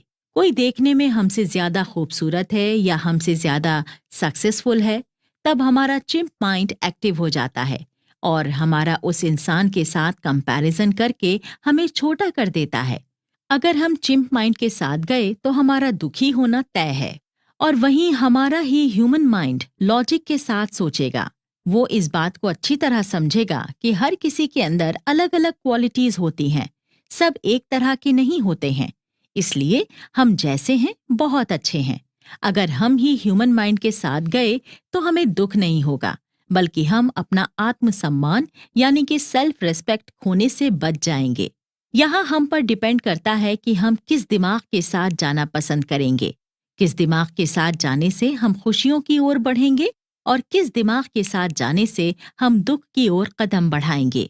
इसलिए कुछ भी विचार आने पर हमें अपने दोनों दिमाग के साथ अपनी सोच रखनी चाहिए। हमारे जीवन में खुशी बहुत महत्व रखती है। यदि हम खुश रहते हैं तो काम भी अच्छा करेंगे। खुशी का क्राइटेरिया तय करने में जल्दबाजी ना करें। जो बात यहाँ बताई गई है उसके माध्यम से छोटी छोटी बातों को नोट कर उसे ध्यान में रखें और धीरे धीरे करके अपने अंदर खुशी पैदा करने की कोशिश करें। हो सकता है इसमें थोड़ा वक्त लग जाए, लेकिन खुद पर वक्त देने से हम अपने आप को खुश रख पाएंगे और धीरे से एक दिन हम अपने बनाए हुए लक्ष्य तक ही पहुंचेंगे। इसके अलावा हम डायरी मेंटेन करके भी अपने विचारों की कुछ पंक्तियों को नोट करके लिख सकते हैं, जिससे हमें खुशी मिलती है। और साथ में हमें ये भी नोट कर लेना चाहिए कि उस खुशी को पाने के लिए हमने कितनी मेहनत की थी। ऐसा कुछ हफ्ते करने के बाद हम महसूस करेंगे कि हम अपनी खुशी सुनिश्चित करने के लिए कितना अधिक कितना कम प्रयास कर रहे हैं। With confidence you have won before you have started. जी हाँ, अगले एपिसोड में हम आत्मविश्वास यानी कॉन्फिडेंस के बारे में समझेंगे। सेल्फ कॉन्फिडेंस, आत्मविश्वास यानी कि सेल्फ कॉन्फिडेंस। इसके लिए हम अपने आप को दो ऑप्शंस देंगे जिसमें हम खुद से सवाल करेंगे। 1. मैं क्या करना चाहता हूँ। 2. मैं अपने एम को पाने में कितना सही हूँ। क्या मेरे अंदर आत्मविश्वास यानी सेल्फ कॉन्फिडेंस है? अगर है तो मैं अपने लक्ष्य यानी एम को पाने का इतना कॉन्फिडेंस रखता हूँ। हमारे कॉन्फिडेंस के कई लेवल होते हैं। हमारा कॉन्फिडेंस बढ़ाने के दो तरीके होते हैं। या तो हम अपने काम करने की क्षमता बढ़ा लें या अपने आप को यकीन दिलाएं कि हम इस काम को अच्छी तरह से कर सकते हैं। भले ही हम उस काम को ना कर पाएं, लेकिन अपने आप को पॉजिटिव सोच दें। अधिकांश लोग सोचने के इन तरीकों में से किसी गलती कर बैठते हैं। ऐसा इसलिए होता है क्योंकि उन्हें चिंप माइंड पर ज्यादा विश्वास होता है। हालांकि ये करना एक ऑप्शनल तरीका है और बहुत कम लोग इसका उपयोग कर पाते हैं। ये कैसे काम करता है? जब हम चिंप माइंड को बेस बनाकर कोई काम करते हैं और उस काम के लिए हम अपना बेस्ट देते हैं, तो उस दौरान चिंप माइंड हमारे सेल्फ कॉन्फिडेंस को बेस बनाकर काम करता है और वो हमें सिखाता है कि हमें अपना लक्ष्य कैसे भी करके चाहिए। वो अडल्ट सोच यानी कि समझदारी वाली सोच नहीं रखता। वो हमें सिखाता है कि हमारे अंदर जितनी कैपेसिटी है, हमें उतना ही खुद पर कॉन्फिडेंस रखना चाहिए।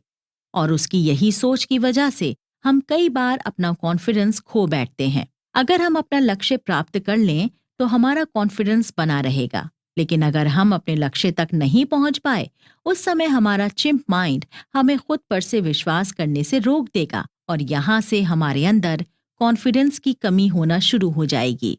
लेकिन इसके विपरीत ह्यूमन माइंड काम करता है। वो लॉजिकल सोच रखने की वजह से हमें निराशा या दुख से निपटना भी सिखाता है और कई बार हमें अपने ऊपर से विश्वास होने वाली स्थिति से भी बचा लेता है।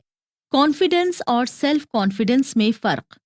एक आम समस्या जो लोगों को बहुत दुखी करती है वो है ये कि उनकी खुद की एक आवाज भी होती है। उदाहरण के लिए, मेरे पास लोग मुझसे कहते हैं कि उनमें कुछ करने का आत्मविश्वास नहीं है।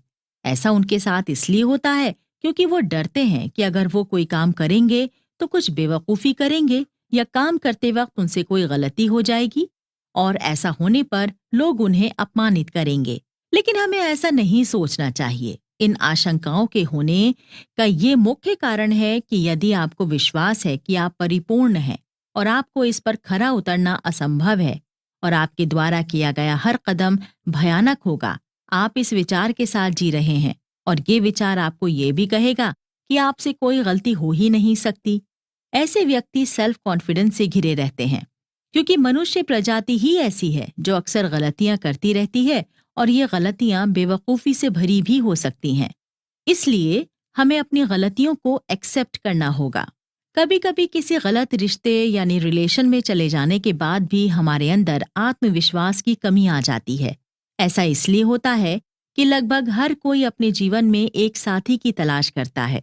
ये इतना शक्तिशाली होता है कि इसे नजरअंदाज नहीं किया जा सकता। ऐसा करने से एक समस्या होती है कि हम अक्सर गलत व्यक्ति के साथ मेल खाने की कोशिश करते हैं और जब ऐसा होता है तो लाइफ में उथल पुथल हो जाती है। अंजाम सामने आता है कि वो रिश्ता ही खत्म हो जाता है, चाहे हम इसे खत्म कर दें या वो खत्म कर दे। अगर वो रिश्ता खत्म कर देते हैं तो एक गंभीर समस्या ये होती है कि हम अपने आप में विश्वास की कमी की कंडीशन में आ जाते हैं या बहुत ज्यादा तकलीफ में आ जाते हैं। दुख की बात है कि आज एक्सेप्टेंस और लॉस का एक रिजल्ट होता है। ऐसा लगता है कि हमारी चिंप को इस तरह के नुकसान से निकलने में महीनों लग गए और इस दौरान ये 100% तकलीफ से गुजरा। हम इसे जल्दी से ठीक नहीं कर सकते, लेकिन हम खुद को दुख से बचाकर इसे लंबा कर सकते हैं। इस दौरान किसी के लिए अपना आत्मविश्वास खोना ये कॉमन सी बात है, लेकिन इस दौरान अपने आप को हमें बहुत संभाल कर रखना चाहिए।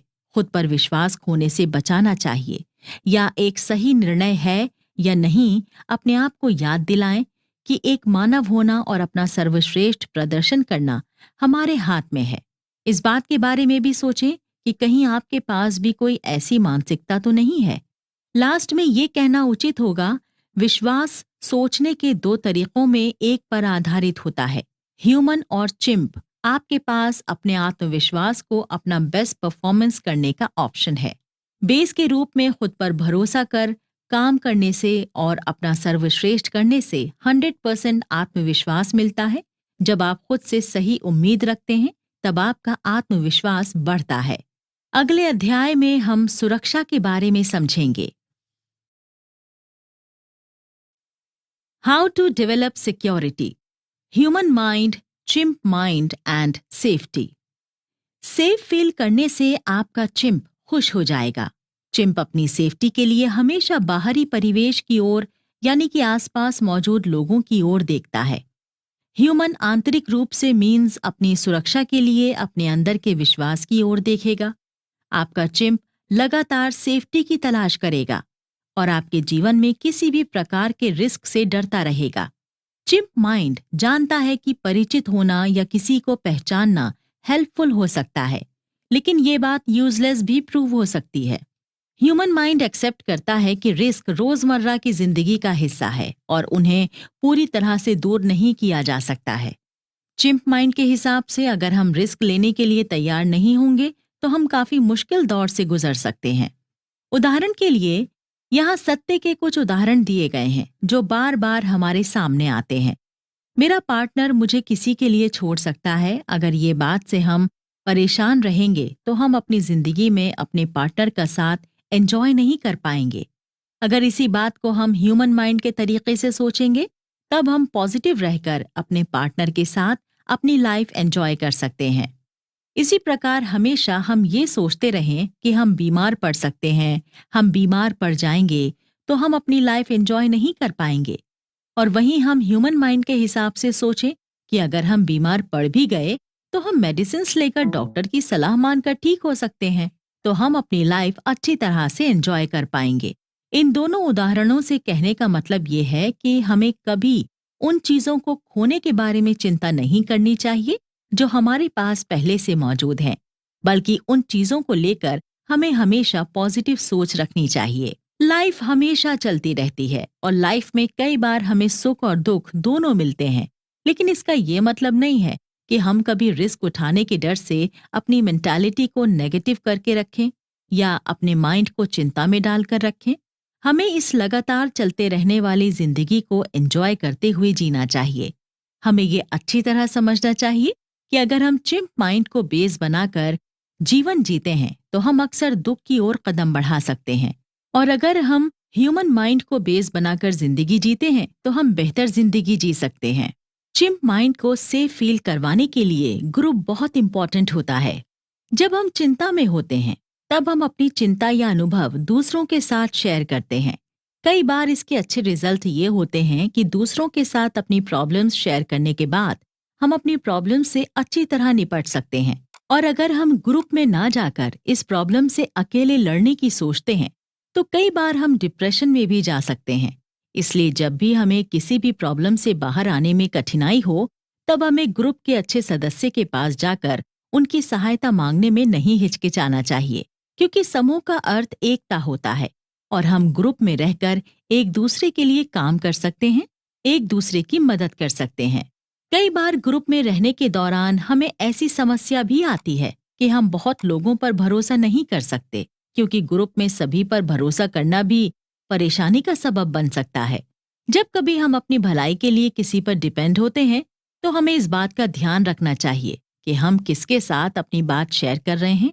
ग्रुप में हेल्प लेते वक्त हमें कोशिश करनी चाहिए कि हम अपनी फिजिकल डिपेंडेंस मेंटल डिपेंडेंस से अलग रखें। इसे हम उदाहरण के तौर पर समझ सकते हैं। कभी कभी ऐसे हालात आ जाते हैं जब अपनी फिजिकल डिपेंडेंस के लिए किसी पर डिपेंड होना बुद्धिमानी का काम हो सकता है, लेकिन जब हम मेंटल सेफ्टी की बात करें तब हमें सभी पर भरोसा नहीं करना चाहिए। फॉर एग्जाम्पल, जब हम प्यार में होते हैं तब ये मुश्किल हो जाता है कि हम उस पर कितना भरोसा कर सकते हैं।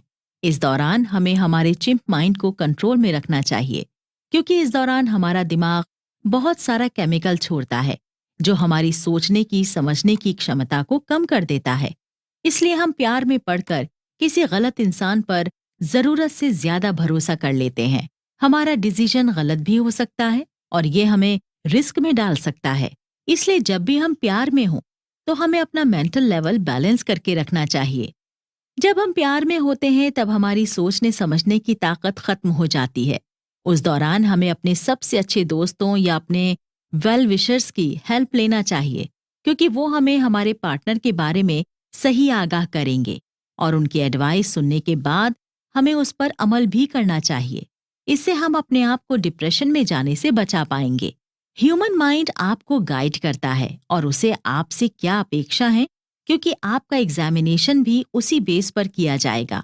कई बार आप अपने आप को चेक करने के लिए उनसे फीडबैक भी मांग सकते हैं कि आप ये काम कैसा कर रहे हैं। वैसे आप अपनी कमजोरियों के क्षेत्र में अच्छे सुधार कार्य कर सकते हैं। इस तरह सोशल होना अच्छा होता है। चिंप जो अनजाने डर के साथ रहता है, जिसे बता पाना कई बार मुश्किल हो जाता है। चिंप माइंड को समय समय पर चेक करना अच्छा साबित हो सकता है। इससे हमें ये पता चलता है कि हम किस रिश्ते में कैसे हैं। अगर हमें कभी आवश्यकता हो तो किसी वेल विशर से हमें एडवाइस मांगने में संकोच नहीं करना चाहिए। लास्ट में ये कहना ठीक होगा, सुरक्षा खुशी के लिए प्रमुख स्टेबलाइजर का काम करता है। चिंप माइंड अक्सर वास्तविक रूप से सुरक्षा की तलाश करता है। चिंप में सुरक्षा को लेकर डर और चिंताएं हो सकती हैं।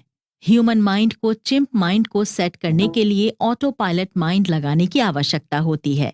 इसलिए अपने चिंप माइंड को श्योर करने के लिए कि आपके पास जो सुरक्षा है उस पर विचार करें। उन चीजों की एक लिस्ट बनाएं जो आपको चिंतित करती हैं। उन लिस्ट को इस प्रकार डिवाइड, जिन्हें आप कंट्रोल कर सकती हैं और जिसे आप कंट्रोल नहीं कर सकते उन्हें भी नोट करें।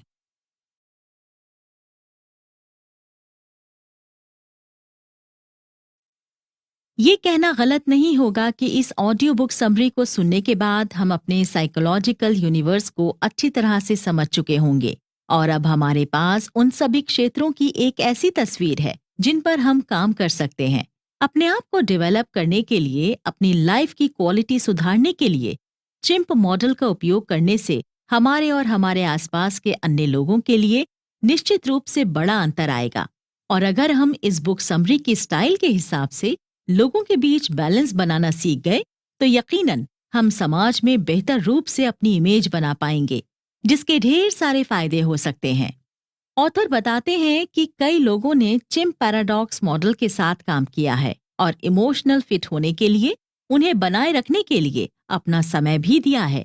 उन्होंने कई बातों को जीवन पर लागू किया है और बताया है कि जीवन में बदलाव लाना पॉसिबल है। लेखक के हिसाब से आपके भीतर बदलाव में समय और मेहनत लगती है। वो आमतौर पर धीरे धीरे होते हैं और अक्सर आपके द्वारा ये बात ध्यान नहीं दी जाती है, लेकिन दूसरों द्वारा नहीं। यदि आपको कोई असफलता मिले तो निराश ना हो, इसके बजाय उनसे सीखें और हमेशा किसी भी सफलता का जश्न मनाएं।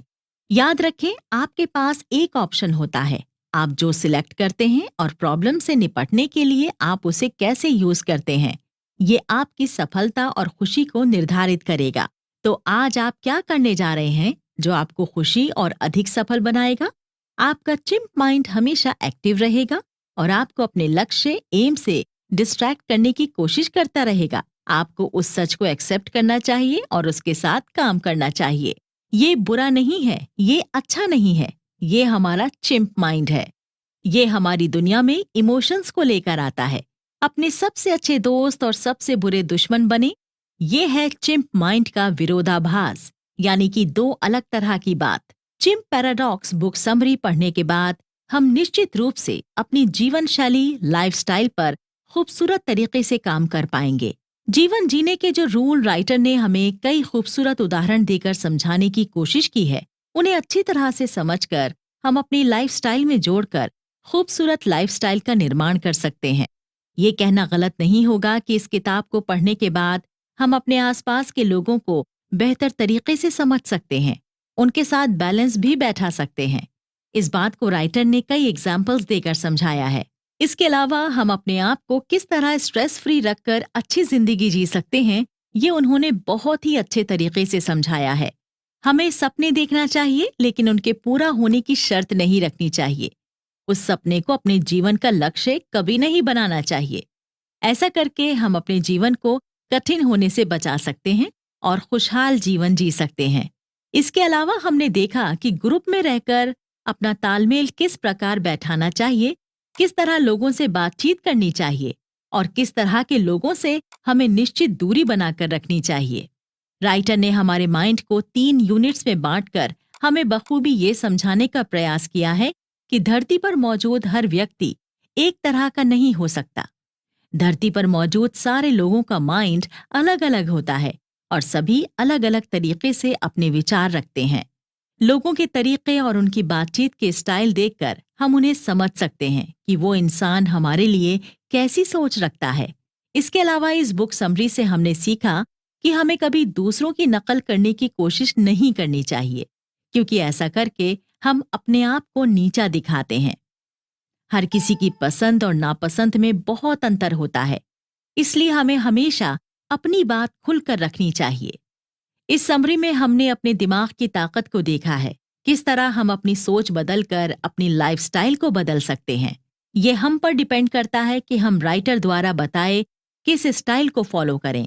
कम शब्दों में कहें तो राइटर ने चिंप माइंड से अलर्ट रहने के लिए कहा है, क्योंकि माइंड बहुत जल्दी डिसीजन ले लेता है, लेकिन आने वाले खतरों को भी ये बहुत अच्छी तरह से समझ लेता है। इसलिए चिंप माइंड हमारे लिए खराब नहीं है, लेकिन हमें डिसीजन लेते वक्त चिंप माइंड का दोबारा चेक कर लेना चाहिए। ह्यूमन माइंड से हमें डिसीजन लेना चाहिए, क्योंकि ये माइंड लॉजिकल बात करता है और आंख बंद कर किसी बात पर भरोसा नहीं करता है। अब बारी आती है कंप्यूटर माइंड की। ये चिंप माइंड और ह्यूमन माइंड दोनों के बीच में बैलेंस बनाने की कोशिश करता है। इसमें अपनी पर्सनल डिसीजन मेकिंग पावर नहीं होती है। अगर हम छुपे हुए शब्दों में कहें तो इस समरी से हमें समझ में आता है कि जब हम निर्णय लें तब हमें अपने ह्यूमन माइंड की पहले सुननी चाहिए। अगर हम हर वक्त अपना डिसीजन चिंप माइंड के बेस पर लेंगे तो हमारा जीवन तकलीफदायक भी हो सकता है। इस समरी को सुनकर हमने जाना कि कई बार हम किसी व्यक्ति के बारे में पहले से सोच बनाकर उससे मिलते हैं, तो हमारी बनाई गई सोच गलत भी हो सकती है और उसके बाद हम एक नई सोच उस व्यक्ति के बारे में बनाते हैं, और ये सब चिंप माइंड की वजह से होता है। इसे लेखक ने बड़ी ही खूबसूरती से उदाहरण देकर समझाने की कोशिश की है। इस उदाहरण से हम ये समझ सकते हैं कि कभी भी हमें किसी के लिए पहले से कोई सोच नहीं बनानी चाहिए। जब तक हम उस व्यक्ति से अच्छी तरह परिचित ना हो जाएं और व्यक्ति के बारे में पूरी बात ना जान लें, तब तक हमें उनके बारे में धारणा नहीं बनानी चाहिए। दोस्तों, आज के सफर में बस इतना ही। उम्मीद है कि आपको इस बुक समरी से काफी कुछ सीखने को मिला होगा। ऐसी ही और भी बेहतरीन कंटेंट सुनने के लिए जुड़े रहिए कुकू एफएम के साथ। कुकू एफएम, सुने जो मन चाहे।